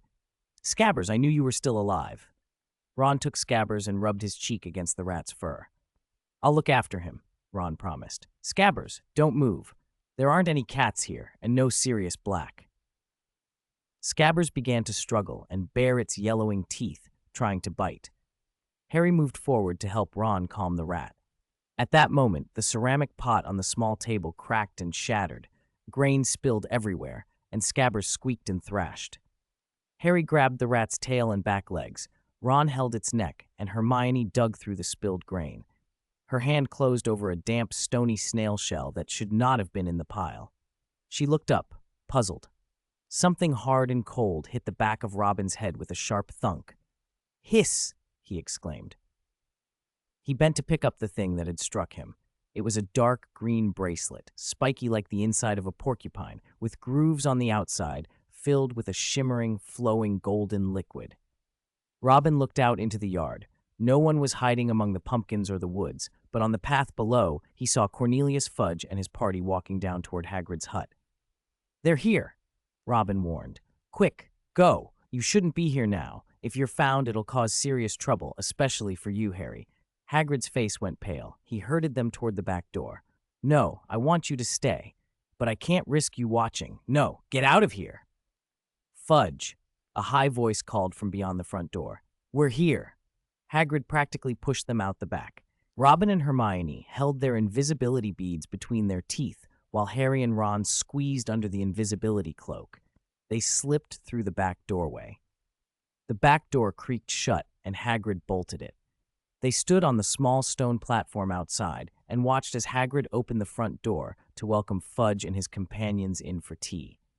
"I don't want to hear them talking about execution," Hagrid muttered as he ushered them in. Hermione, listening as someone inside began reading the verdict aloud, felt panic rise in her chest. Robin reached out and grabbed her hand. Squeak, squeak. Scabbers twisted in Ron's grip, baring his teeth and snapping at Ron's fingers. "Scabbers, good Scabbers, quiet," Ron muttered, clutching the rat tighter as he followed Robin and the others up the slope. A few minutes later, the four of them reached the top and stopped behind a large rock, looking toward Hagrid's hut. The last light on the Forbidden Forest treetops was fading. The sky had taken on a cold, gray-purple dusk. Sunset meant the front door of Hagrid's hut opened from the inside. A small group of people stood with their backs to the pumpkin patch, talking in low voices. Then the executioner, Walden McNair, stepped forward into the patch and raised his axe. No! There was the dull thud of the axe falling. Hagrid let out a keening wail. They did it, so quick. Hermione swayed and then collapsed into Robin's arms, sobbing. Hermione, Buckbeak will be all right, Robin whispered, trying to steady her. How can he be all right, his head and body? Ron's voice broke. Robin slipped something into Hermione's hand, a bracelet, cold and patterned. Somebody hit me in the hut with this, Robin said. It wasn't a light blow. You mean, Hermione began. Robin heard the jingle of metal and cut her off. Not yet, he said sharply. Right. A chain was clicked back into a collar. What kind of charade are you two playing? Someone grumbled. Ow, he bit me. He bit me, and I'm bleeding. Oh no, Scabbers escaped. Scabbers. Ron's panic gave the rat the chance it needed. A gray rat with a bald patch scurried away, squeaking. Ron burst from under the invisibility cloak and bolted after it. Ron, get back under the cloak, Harry hissed. If anyone sees you, they'll hurt Hagrid. Ron ignored him and ran past the rocks. Catch up! Okay, the others called. Running with the cloak wrapped around them was awkward. Robin spat out his invisibility bead, and Hermione, following suit, spat hers out too. Harry ran for several hundred meters before feeling the cloak snagging at his shoulders. He shrugged it off and tossed it onto the grass.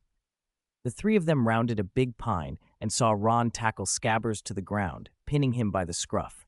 Scabbers twisted, eyes bulging, and Ron hunkered over him. Scabbers, quiet, Ron croaked. I'm Ron, your owner. Robin, you recognize that tree, don't you? Harry asked. Hermione looked behind Ron and shuddered. Yes, the Whomping Willow. Robin thought of the willow's furious branches. It took a lot to subdue that tree before, he murmured. The Whomping Willow is not to be trifled with. Ron, run, Harry shouted.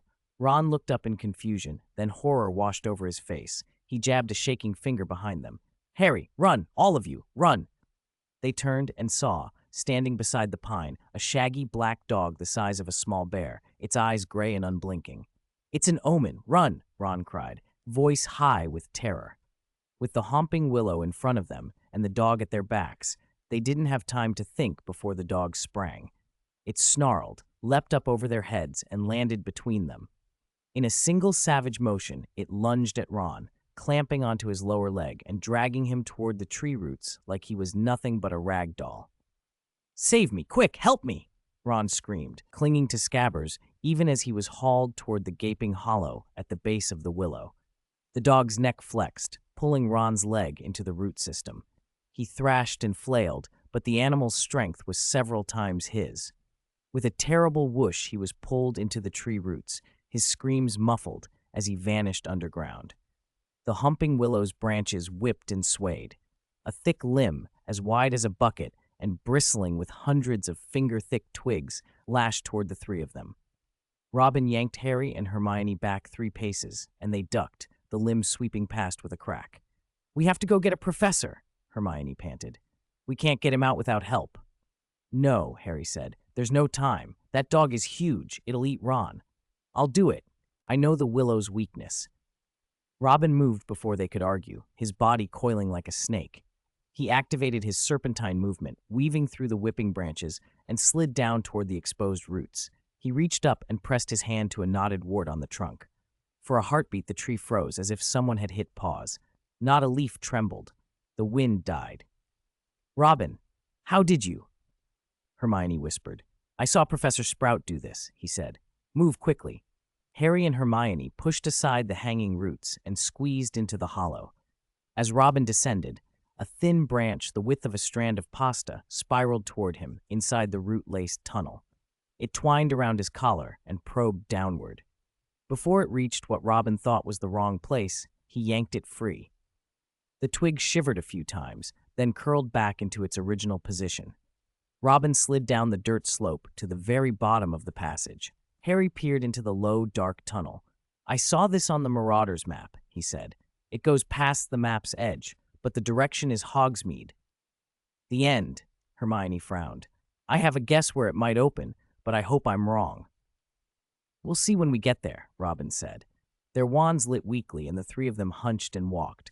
The passage twisted and turned beneath roots and stone. 40 minutes later, the tunnel began to slope upward. After a short climb and a tight bend, a thin shaft of moonlight marked a small exit. They squeezed out into a dim, drafty room. The wallpaper peeled in strips, floorboards sagged, cupboards stood half-collapsed, and the windows were all boarded up. "The shrieking shack," Hermione breathed, clutching Robin's sleeve. Something creaked above them. A sound moved on the second floor.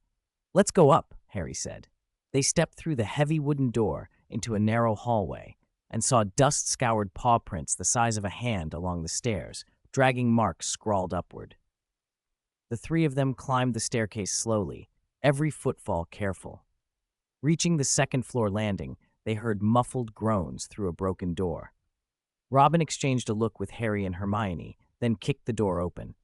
Harry and Hermione raised their wands. The room inside was nearly bare. A four-poster bed shoved against one wall, a few broken leather armchairs scattered about. In the corner, Halifax curled in a single armchair. No, Ron, huddled and clutching his lower leg, groaning. "Ron, are you all right?" Harry rushed over. "Where's the dog?" Hermione demanded, gripping her wand. Ron raised a shaking hand and pointed toward the doorway, eyes wide. "It's a trap. He's the black dog. He's an animagus." The wooden door slammed shut behind them with a hard bang. The figure who had been hiding in the doorway stepped forward into the room, suddenly revealed to the four of them. 254. Crookshanks, traitor in the snack industry. The Dark Lord looked gaunt, like a skeleton wrapped in pale, waxy skin, dressed in rags, hair matted and filthy. His deep-set gray eyes flashed with malice and madness, and his yellow teeth were bared in a sneer. He was Sirius Black, wanted by the Ministry of Magic. "Expelliarmus!" he barked. At once, Harry's and Hermione's wands flew from their hands toward the door, where Sirius caught them firmly. Hermione's eyes fell to the floor, and she froze. At Black's feet were gnawed chicken bones and a crumpled snack bag printed with "Flying Little Yellow Chicken." "It's you!" she exclaimed. "For months, my mum's snacks kept disappearing from my trunk at school. I thought my roommates were greedy, or someone was playing a prank. I'll be damned if it was you."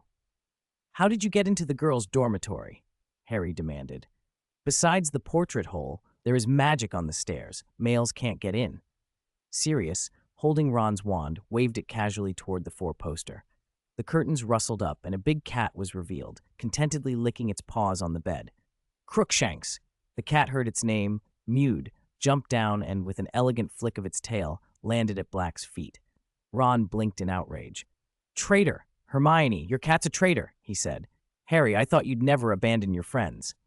Black's voice was hoarse, as if unused for a long time. "If I'd been caught, your father would have done for me what you did. Not running back to the castle for a professor. You're braver than I thought. If you want to kill Harry, you'll have to kill me first." Ron lurched to his feet and tried to shield Harry with his body. "Sit down," Sirius ordered calmly. "You'll only make your injured calf worse. You'll have a permanent limp." He reached out and pressed Ron back into the armchair. The three of them, Harry, Hermione, and a quiet boy named Robin, moved to block the chair, entirely surrounding it. Ron gaped, baffled. Why were they protecting him instead of Harry? Black's grin widened. "Only one person will die tonight." Harry's fists clenched. "Was it you who caused my parents' deaths?" he demanded, voice trembling. A shadow of guilt crossed Black's face. "I don't deny it," he said. Those three words shattered whatever reason Harry had left.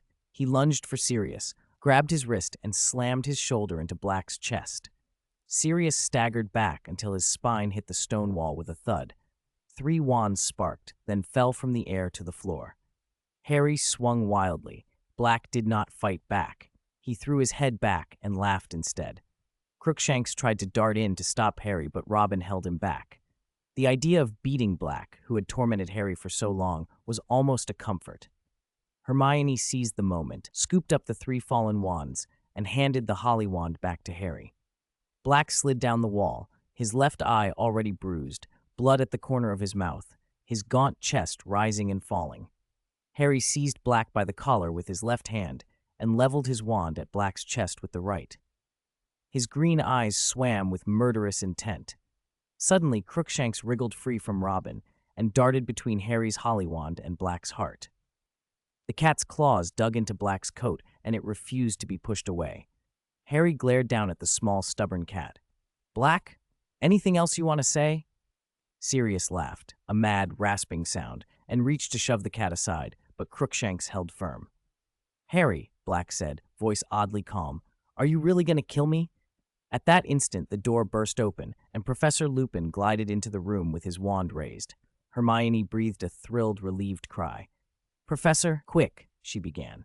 Expelliarmus, Lupin said smoothly. Harry's holly wand and the two others flew again out of the student's hands, and Lupin caught them deftly. He lowered his wand and pointed it at Sirius's forehead. Harry drew back to stand by Robin. Lupin's expression had hardened. Sirius, what's with the rags? Finally, your outside matches the inside. Madness, Lupin sneered. Black lashed out, shaking Crookshanks off. Remus, who is madder, me or you? Lupin stepped closer. You changed the target at the last minute and never told me. His voice trembled with something like wounded hope. Sorry, I thought. Sirius looked away, guilty. It's okay, I thought. Lupin began. Then, without warning, he lowered his wand, took Sirius's hand and pulled him up. The two men embraced fiercely, like brothers who had been lost and finally found. I found him! I found him! He's here! Black cried. I know, Lupin murmured, comforting. Hermione's relief curdled into fury.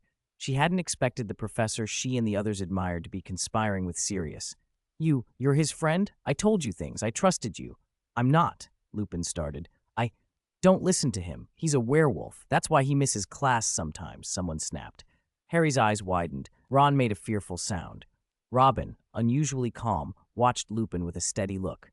You know this? Lupin asked, searching them. The day the boggart turned into a full moon in your first class, Hermione said. We suspected then. Later we checked a lunar calendar and saw you were always ill and absent at full moon. How did you put it together so fast? Lupin asked, a strange mix of admiration and bewilderment on his face. Snape replaced you in class once and said an essay about killing werewolves. That seemed a clue, Robin added. Perfect, Lupin said with a faint, almost weary smile. You two are the cleverest students I've ever taught. Sirius snapped, impatient. Remus, stop chatting. Kill him now. Wait, Lupin said, and for a heartbeat there was painful conflict in his expression. I've waited long enough. 12 years in Azkaban in the North Sea, Sirius roared. Lupin's face crumpled as he looked at the wasted, furious man before him. Memories fought with the present. He deserves to die, Sirius hissed. Lupin handed Sirius a wand. But first, he said coldly, we should tell Harry why we're going to kill him. Harry moved forward as if to stop them, but Robin and Hermione held him back. Robin planted himself like a shield in front of Ron and said quietly, fiercely, if you want to kill Ron, you'll have to kill me first. 255. The taste of revenge is so wonderful. Kill me? Ron shrieked. Lupin let out a small laugh. Harry, you're as clever as Lily was, but you're still too young and inexperienced. You don't see the whole picture yet. Maybe doing this will calm everyone down enough for a proper conversation. Whoosh, whoosh. 3 wands described 3 arcs through the air and snapped back into their owner's hands. Harry and Hermione tightened their grips, stepping in front of Ron to shield him. Ron slid his hand into his pocket, fingers closing around his pet rat. Lupin, Hermione demanded, on Halloween, the night Gryffindor played Ravenclaw, did you let Black into the castle? I'm not an inside man, Lupin said quietly. Since I started working here, I've never helped Sirius. Then how did you know he was here? The Marauder's map, Lupin answered. During dinner, I heard Buckbeak was to be executed at sunset. I guessed you would sneak out of the castle. Even invisible, your locations show on the map. I watched you leave the castle, cross the grounds, and go into Hagrid's hut. 15 minutes later, you left the hut and climbed the slope. But there was an extra dot with you. After you reached the top, a dot labeled Sirius Black met you and dragged 2 of you away. Scabbers let out a frightened squeak. Ron clutched him closer. What are you talking about? 4 of us came out of Hagrid's hut, and only I was dragged away by Black. Harry looked at Scabbers. Who was the extra person? I think you 3, except Ron, already know who it was, Lupin said. That's impossible. He clearly. Hermione protested. You're going to tell us he died 12 years ago, aren't you? He didn't die. The map doesn't lie. I only just put it together. He was the secret keeper, the traitor, Peter Pettigrew. Sirius burst out laughing, a wild, terrible sound. He raised his wand and howled, "Peter's in here! Peter, come out and play! Expelliarmus!" Snape's wand flew from Sirius's hand and into Snape's. He stood with mud on his shoes and back from the secret passage, breathing hard, either from exertion or excitement. He grinned like a man who's finally closed a long simmering case. "Ah, what a sweet taste revenge is," he said. "You murderer! I've been waiting to catch you myself. You lured me into that secret passage as a joke. If James Potter hadn't intervened, I could have died that night," Snape went on. "Just now, when I came to deliver the medicine to Lupin, I found a magical map on his desk. I saw Lupin enter the passage under the Whomping Willow and disappear from the map," he continued. "The Shrieking Shack, Britain's most famous haunted house. Perfect place to hide. 20 years ago, the shack was already your base. I told the headmaster there was an insider among the staff. Now I have proof. You two can go to Azkaban together." Sirius's face hardened. "Clever, Severus, but you're wrong. You go first. Remus and I have business to finish." Snape's wand tip hovered at Sirius's forehead. "Give me a reason to act," he snapped. "Severus, don't be stupid," Lupin began, but Sirius cut him off with a sneer. "He's always stupid." "Enough," Snape snapped at Lupin. "Be quiet." Lupin turned away, no longer trying to calm him. "Look at you two, bickering like an old married couple." "You greasy-haired git," Sirius jabbed back. "Go back to the castle and play with your scales and beakers." Snape let his wand drop, the tip resting near Sirius's neck. "Madman, I could do it. And the Dementors at the school gates miss you very much." "Oh, you're trembling. Afraid, are you? The Dementors kiss, unimaginable. They say the sight alone makes you lose yourself." "Rest assured," Snape said coldly. "I'll make sure you get to see it. One of two things awaits you, Azkaban and a living death. And you, Potter, Longbottom, Granger, Weasley, sneaking out of the castle in the middle of the night and consorting with a murderer. That's enough to get you expelled." "Severus, don't be like this," Lupin pleaded, stepping forward. Snape pointed his wand at the door and mocked Sirius. "You go first." Then, with a flick, he sent his wand skittering across the floor. "Expelliarmus!" And it flew out of the room, landing with a thud in a corner. Lupin's wand moved into Sirius's hand and then was itself disarmed by Snape, ending up beside the first. Crookshanks pounced on the corner and started batting the wands with amusement. Harry's counter-curse had been too strong. Not only had he disarmed Snape, he'd knocked the man backward. Snape fell against the great bed with a crash. A bedpost snapped, the canopy collapsed and smothered him. For a long moment there was silence. Snape must have been out cold, otherwise he would have torn through the canopy and leapt up, furious. "Harry, what did you do?" Ron asked, shocked. "You attacked a teacher?" Hermione sounded equally stunned. Harry simply pointed his wand at Lupin and Sirius. "You two," he said, "tell me about Peter." "Peter was our classmate," Lupin said evenly. "We thought he was a friend." "Peter died 12 years ago, killed by Black," Ron shouted. "No," Harry said quietly. "We used to think that too. But the night I seized the Marauders map, Harry said he saw Peter on it," Lupin added. "I saw traces of him again tonight. He's alive, living in another form." Harry turned to Ron. "You said Peter was in this room. Where is he?" Sirius raised a hand and pointed. "Right there." "Me? Are you mad?" Ron spluttered. "No, not you. Your rat," Sirius snapped impatiently. Scabbers squeaked and tried to scramble away, but Ron held on, eyes wide. "Are you mad? Scabbers is my pet. He's been with my family for 12 years, Sirius mocked. "Can an ordinary rat live that long? And isn't one of his toes missing?" He stepped closer, grinning. Harry looked at Ron, calm now. "Think. 12 years ago, when the Muggle Street blew up, the Ministry only found Peter Pettigrew's finger in the bloody robes," Harry said. Ron stared at Scabbers, at the pale, furtive eyes and the scuffed paw, the missing toe.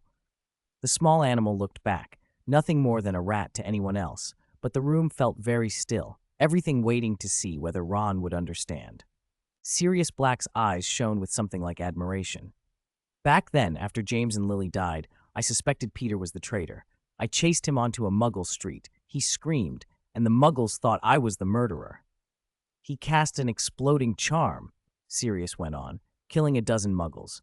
Then, taking advantage of the chaos, he cut off his own finger to fake his death, turned into a rat, blended into the panicked swarm, and slipped away through the sewers. He's an animagus." Hermione frowned. but Professor McGonagall said animagi are tightly controlled. The Ministry keeps a special registry recording names, professions, and animal forms. I checked, Sirius said. There are only 7 registered animagi this century, and Peter Pettigrew's name isn't on it. Lupin shook his head.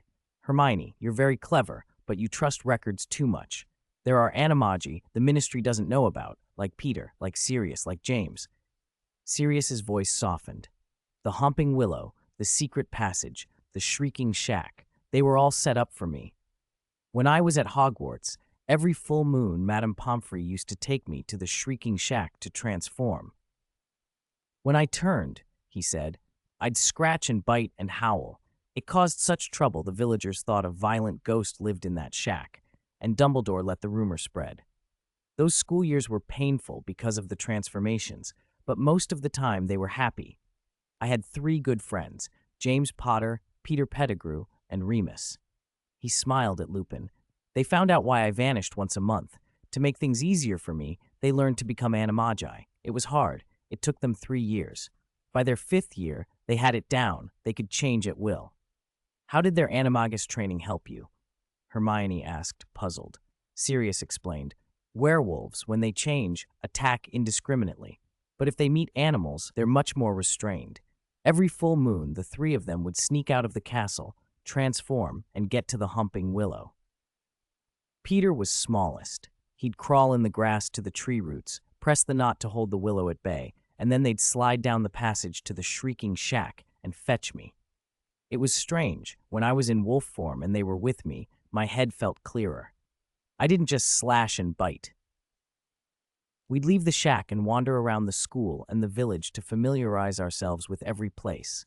We made a magical map, the Marauder's Map, and we signed it with nicknames based on our animal forms. The map was drawn by you? Harry asked, astonished.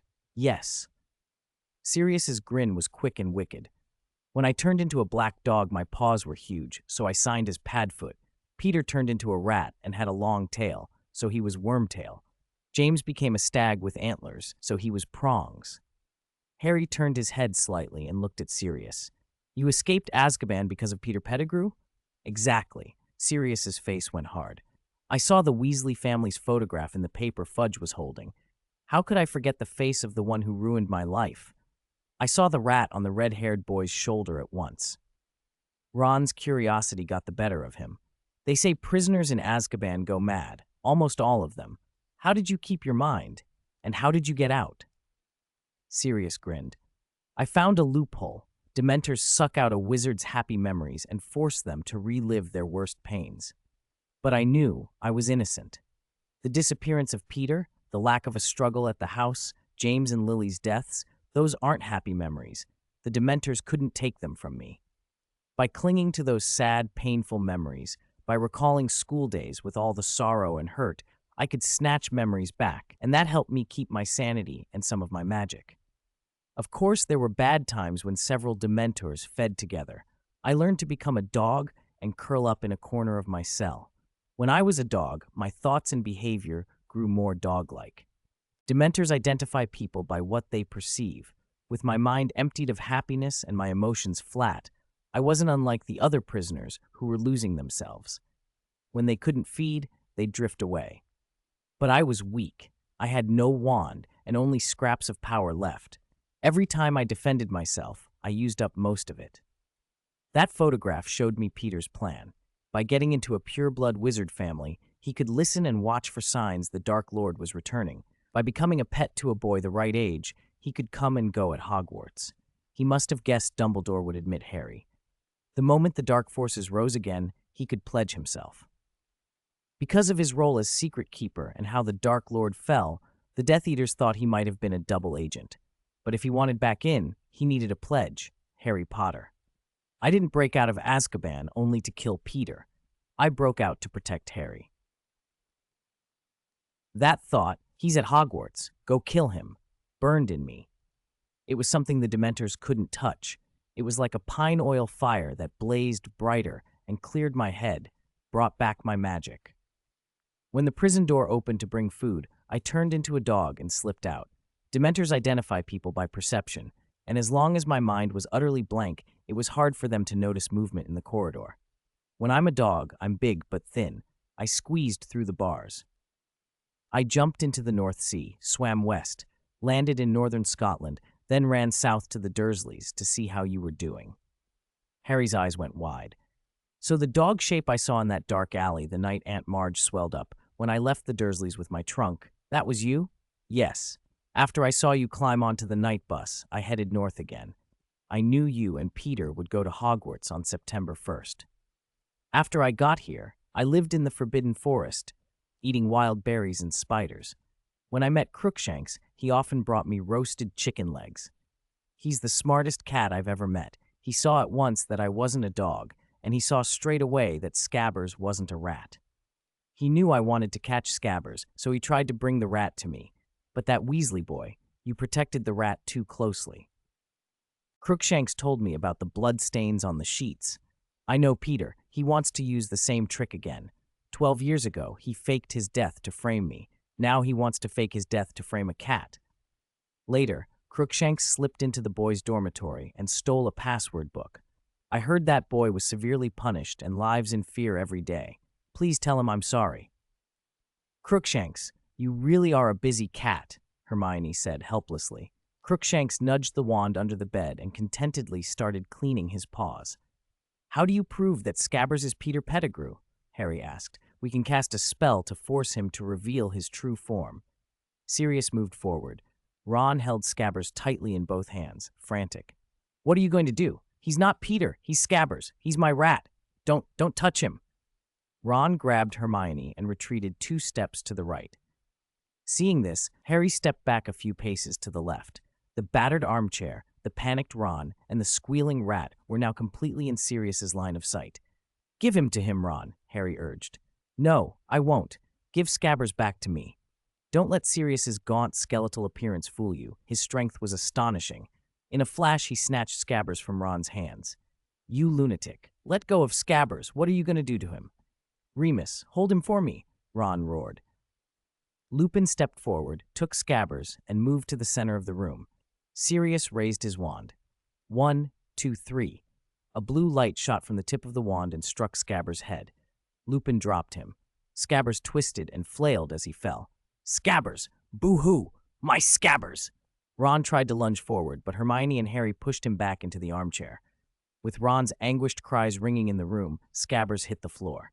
Then, in a grotesque instant, as if the little creature were rapidly sprouting into another shape, a fat head pushed out of the rat body, followed by limbs, a potbelly, and a plump backside. In moments, the rat was gone, replaced by a cowering middle-aged man picking nervously at his fingers.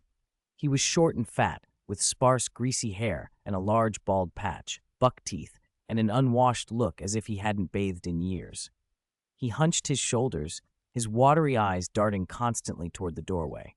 No, this isn't real, an illusion. This is an illusion. Yuck.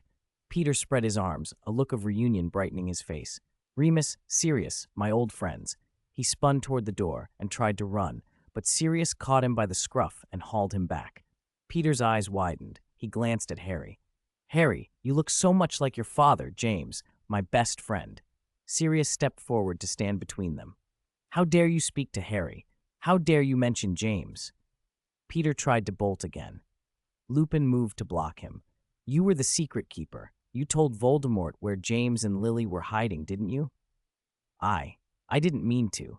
Do you know what the Dark Lord is like? If I hadn't told him, he would have killed me. Sirius, what would you have done? I'd rather be dead than betray a friend. When I heard the Dark Lord knew about the secret keeper, I ran to your house to warn you, but you weren't home. There were no signs of a struggle. I realized I'd wrongly accused Remus and rushed to Godric's Hollow. I arrived too late. You vile thing. You defected to Voldemort long ago. What threat are you talking about? No, I swear. I didn't want James and Lily to die. Peter shoved Lupin and staggered for the door. Ron and Harry sprang forward and blocked his escape. Peter clung to Harry suddenly and whispered in his ear, Harry, your father was kind. He would forgive me. He wouldn't want me killed. Ron grabbed Peter's arm. While Peter was momentarily stunned, Ron slipped an iron blue bracelet onto his wrist. The bracelet flared with a golden light. Tiny teeth on the inside grew long and sharp, cutting into Peter's flesh. As the liquid in its grooves churned, the bracelet contracted, and then the whole thing sank into Peter's skin and vanished. Peter touched his now normal wrist, eyes blazing. "What did you do to me?" Ron shrugged. "Sorry, I don't know, but I think it should be a good thing." "You." Peter's fury lasted only 3 seconds before Sirius swung him over his shoulder and slammed him to the floor. His bravado collapsed. He was timid, nervous, panicked. "You escaped back then, Peter, but not today." Peter dropped to his knees, trembling. He looked at Ron, desperate. "Ron, I'm your pet, a good owner. You won't stand by and watch them kill me, will you? Get out of my sight.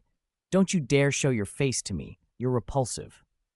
Ron looked with disgust that barely contained itself. Peter turned to Hermione. "Child, you're so clever and so kind. You'll help me, won't you?" "No, you hurt Sirius and attacked Crookshanks. I won't protect you."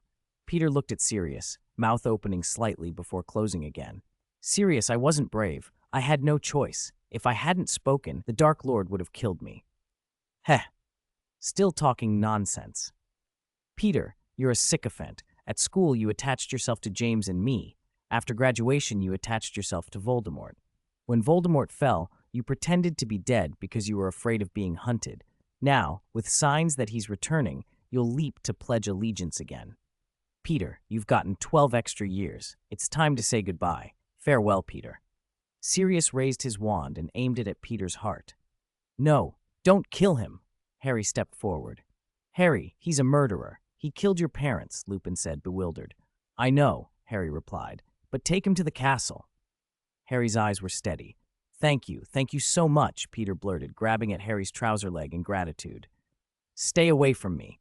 Harry took a step back as if repulsed. "I'm not doing this to forgive you, Thanos. I'm doing it because I know my father wouldn't want Sirius to become a murderer. Besides, if you die, there'll be no way to prove what really happened back then. If we take you back to the castle, the Ministry will question you. You'll spend the rest of your life trapped in Azkaban. Maybe Fudge will even send a Dementor to give you the kiss." "No, I don't want Azkaban." Peter lay on the floor, gasping for breath. Sirius and Lupin exchanged a quick look, then lowered their wands. "Harry, you are James and Lily's child, and you're the only one here with the right to make this decision. But," Harry drew a deep breath, raised his wand again, and with a flick, bound Peter's arms behind his back with rope. He stuffed a filthy sock into Peter's mouth. Another flick produced a wooden splint against Ron's right calf. White bandages materialized, wrapping the splint and holding it in place. "Sorry," Harry said. "I'm not good at healing spells or potions. This will have to do for now. We'll see Madame Pomfrey when we get back to the castle." Everyone except Snape went down into the secret tunnel. Crookshanks, tail twitching, padded ahead and pressed his paw against a knot in the entrance, opening the way. Hermione held Peter's bindings tight while Lupin kept his wand pointed at Peter's forehead to stop him from turning into a rat and slipping away. Robin and Harry supported Ron, one on each side. Sirius walked in front of them, ducking every few steps to avoid lumps of earth that jutted up from the tunnel. "Sorry, Weasley," Sirius said, apologetic. "I didn't mean to bite you. It was Peter I was going for, and you had hold of him." "A bit. You nearly bit my leg off," Ron snapped, furious. Normally I'm gentle when I'm a dog, Sirius thought of James's advice, but he didn't say it aloud. As they neared the surface, the night was very dark, the castle a faint glow on the horizon. Peter whimpered and refused to move. Lupin kept the tip of his wand at Peter's brow, murmuring low reprimands. Then a cloud slid past the moon. 7 shadowy shapes appeared on the grass. Moonlight spilled across them. Robin froze. "What's wrong?" Ron asked. Snapping his head up, Robin saw a full moon high and white in the starry sky. Panic shot through him. No, it's a full moon." Lupin, who had been calm a moment before, went rigid. His irises flared green, the whites of his eyes streaked with red. His teeth bared, the cords in his neck standing out, his whole face twisted with pain and something wild. "Hermione, run!" Robin shouted. They scattered. Harry and Robin lunged. Ron stumbled and fell. "Remus, you fool. Didn't you take the potion tonight?" Sirius cried, rushing up and trying to hold him. Lupin threw back his head and let out a terrible sound, part human cry, part wolf howl. "Remus, clear your head. Don't let it take you." Remember who you are, Sirius pleaded, clinging to his friend. That gentle heart inside is the real you. Don't let the beast win. The words didn't reach him. Lupin howled, flung his wand away, and shook like an animal in a trap. The rope binding Peter snapped with a sharp crack. In the instant its tension released, Peter, fingers closing on a small blade, thrust one hand toward Sirius and the other toward Lupin, a cruel grin on his face. "Expelliarmus!" Robin shouted, and the blade and wand flew from Peter's grasp. Peter turned toward Robin, eyes flashing with anger. He gave a small, triumphant flourish with his hand, and his features began to change. His head shriveled, as though a balloon were deflating. His ears crept into points. Gray fur burst out across his skin. In a heartbeat, his robes fell in a heap, and a rat shot from under them, skittering into the grass and vanishing. Robin stared at the empty spot where the robes lay, irritated. The bracelet that had knocked him on the back of the head earlier had apparently done nothing useful. "He ran?" Robin muttered, and for a moment considered chasing after the rat, but Hermione and the others held him back. This was not a night for lone pursuits. Sirius's pleas continued as Lupin's transformation took hold. Clothes tore with a series of loud rips. Shoulders hunched, bones lengthened and shifted, fur sprouted in clumps. His fingers curled into claws, nails become sharp as talons. With a final agonized howl, he lunged, throwing Sirius clean off his feet. "Run! Now!" Sirius barked and scrambled to his elbows, urging them to move. Robin drew his ebony wand and pointed it straight at the werewolf crouched by a boulder. "No," Sirius begged. "Don't hurt him. He's suffered enough." At Sirius's voice, Robin lowered his wand. Hermione slid free of his arm and, like someone calming a scared hippogriff, locked eyes with the werewolf. She took a slow, steady step forward, voice barely above a whisper. Professor Lupin, Remus," she said, each name a careful, coaxing breath. The werewolf threw its head back and let out a high, keening howl. Then it dropped to all fours, eyes wild, and padded closer. Hermione stumbled and fell back into Robin's arms. Harry and Ron clutched at Robin as well. Tension tightened every muscle in the five of them. Robin steadied himself and called up a bright memory, the soft, purifying light of a unicorn. He reached for it like a shield and quietly invoked the unicorn's holy radiance. A pale, warm glow washed over them.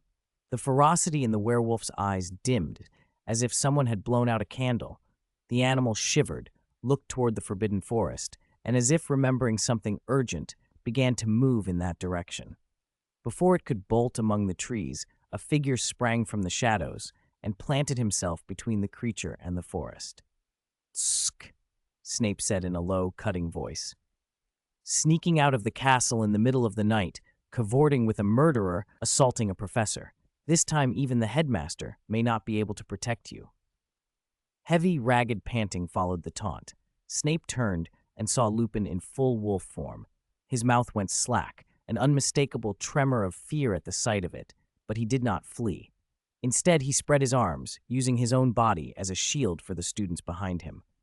Robin's eyes flicked from Snape's shoulder to the werewolf. The beast's gaze swept over them all, silvered by the moonlight, with a hunger that made Robin's skin crawl, the raw desire to tear, to bite, to kill. The moment held like a drawn breath, everything fragile and poised between danger and some fragile hope that reason and mercy might yet prevail. 2:59. Take off the hood to reveal the true face of the Dementor. If you'd shown up half a minute later, you'd have missed it. He'd be streaking through the forbidden forest, naked by now. The comment came out of nowhere, a bitter, dry note that hung in the night air.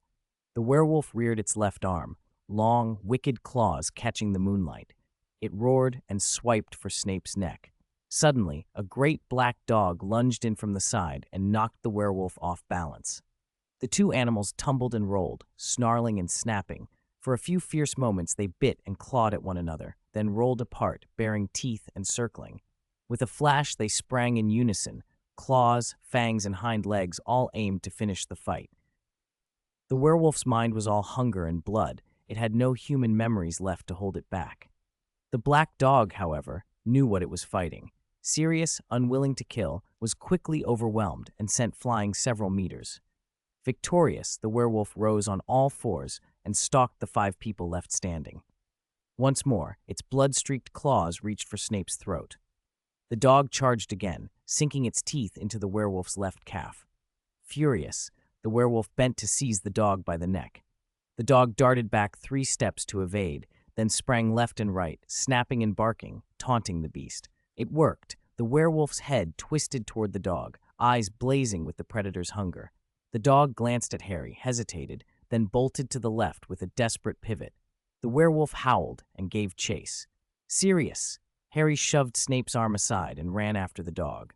Robin and Hermione followed close behind. After 100 or 2 meters and around a huge boulder, they saw the werewolf slam the black dog down onto a jagged rock. Sirius slid off, leaving blood and skid marks on the stone. The werewolf reared, eyes fixed on the dog's throat, arm rising to strike. Then a sharp, crackling bang split the air. Fireworks. The werewolf snapped its head toward the noise, roaring at Robin, who had set them off. It then straightened and started forward toward the small group. Robin raised his wand, only for Harry to grab his arm. "No, don't hurt Professor Lupin," he gasped. From deeper in the forest, a chorus of wolf howls answered, and the werewolf paused, something like confusion crossing its features. The pack's call won out. It turned and fled into the trees, disappearing with another long howl. Sirius staggered back toward them, human again, but badly hurt. The 3 of them pushed through the undergrowth and followed. A few minutes later, after tracking a trail of blood, they found him face down on the lakeshore. His back was a ruin of ripped flesh and dried blood. Robin rolled him over. His lips were cracked and colorless, consciousness slipping. "Sirius, wake up, now!" Harry shook him, panic ripping through him. A breath of cold air cut across the lake. Though it was June, the surface of the water froze in an instant. A bone-deep wind came from all sides, a wind that made their teeth chatter. White mist rose off the lake, and above it came a constant sucking, gurgling sound. Robin looked up and felt his stomach drop. Hundreds of Dementors floated above the mist like a dark cloud. With the swish of their tattered cloaks, they closed in, surrounding the 4 of them.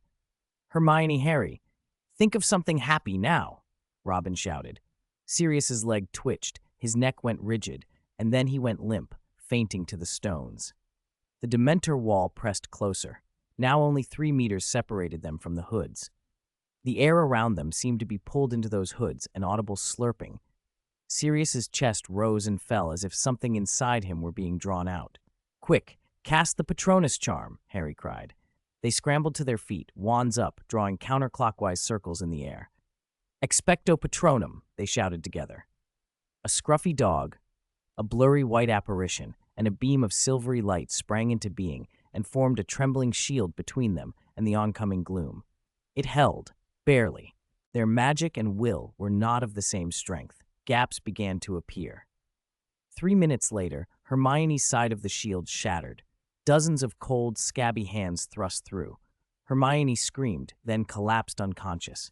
Harry fought to keep standing, but he too toppled. A Dementor lunged, its mouth opening, and surged at him. He cried out as something tried to pull at him. The scruffy dog arced through the air and chased that Dementor away. "Robin, get Sirius out of here. Don't worry about me," Harry panted. "No, don't move.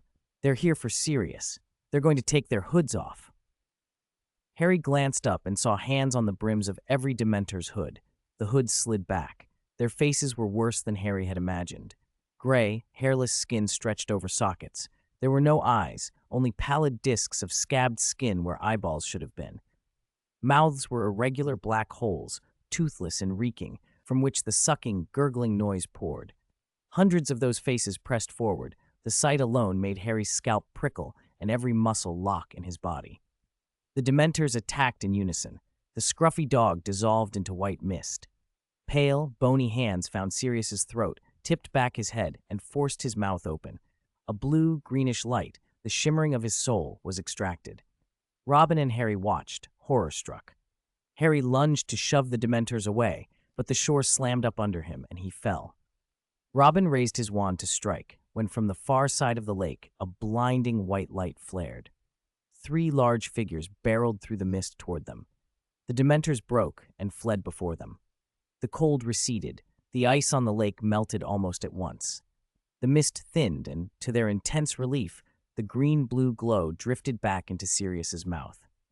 The 3 figures, having driven the Dementors off, tromped back to their bank, and then there was a blur where they had been, and then nothing at all.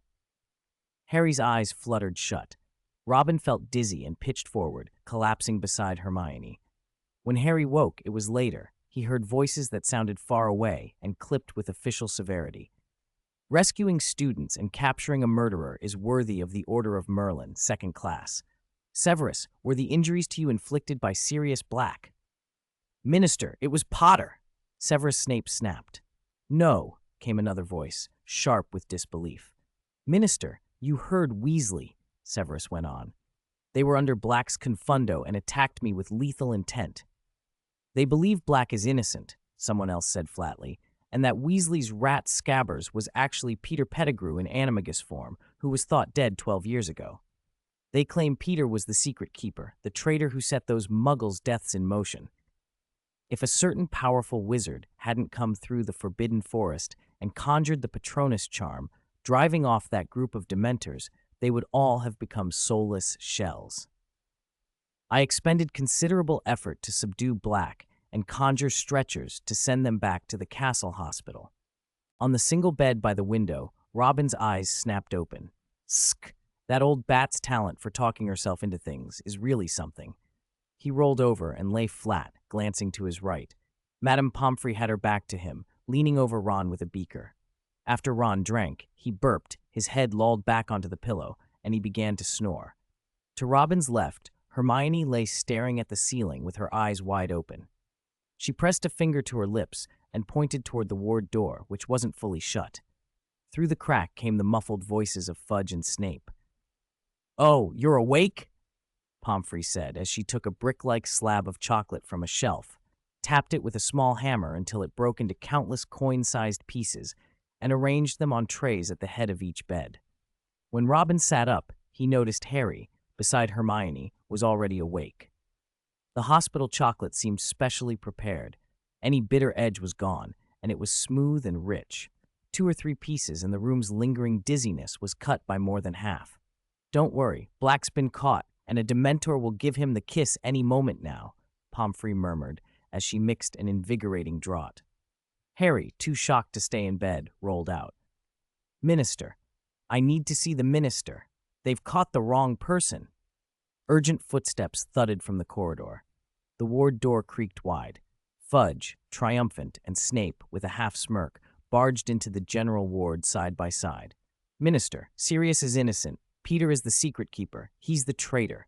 He faked his death back then, and tonight we saw him in the Shrieking Shack," Harry began, words tumbling out like beads. Fudge took off his hat and toyed with it smugly. "Still confused? Ah well, Black's confundo is powerful. He's tricked you all. Don't worry, after a few days' rest, a Dementor will take Black's soul, and you'll all sober up." Hermione shot out of bed and stared at Fudge desperately. "Minister, the Ministry has the wrong man. Peter is the murderer. I saw him tonight. He's Ron's rat, an animagus, short, fat, with buck teeth." "See," Snape sneered. "They've all been confunded." "No, we're perfectly clear-headed," Robin snapped, pulling on his shoes and socks. Pomfrey put down her beaker, displeasure written across her face. "This is a hospital ward. My patients need rest. Please leave." Dumbledore strode in then, cutting across the tension. Harry and Hermione had just started to speak when Dumbledore's look stopped them. "Goodness me, this isn't a marketplace. This is a hospital, and I am responsible for my patients. Poppy, I've just seen Black. I must speak privately with Lestrange, Potter, and Granger. Cornelius, Severus, you two may continue your duties. Poppy, please go to the office in the back room." He spoke quietly but firmly. "Sir, the patients need rest," Pomfrey protested. "My matter is urgent, and it won't take long. When we're done, I'll lock the ward so no one disturbs them." With that, she led Pomfrey toward the back office. Fudge glanced at the clock, plopped his hat back on, and announced, "McNair should have brought the Dementors back by now. I'll go meet them and carry out the cruelest punishment on Black."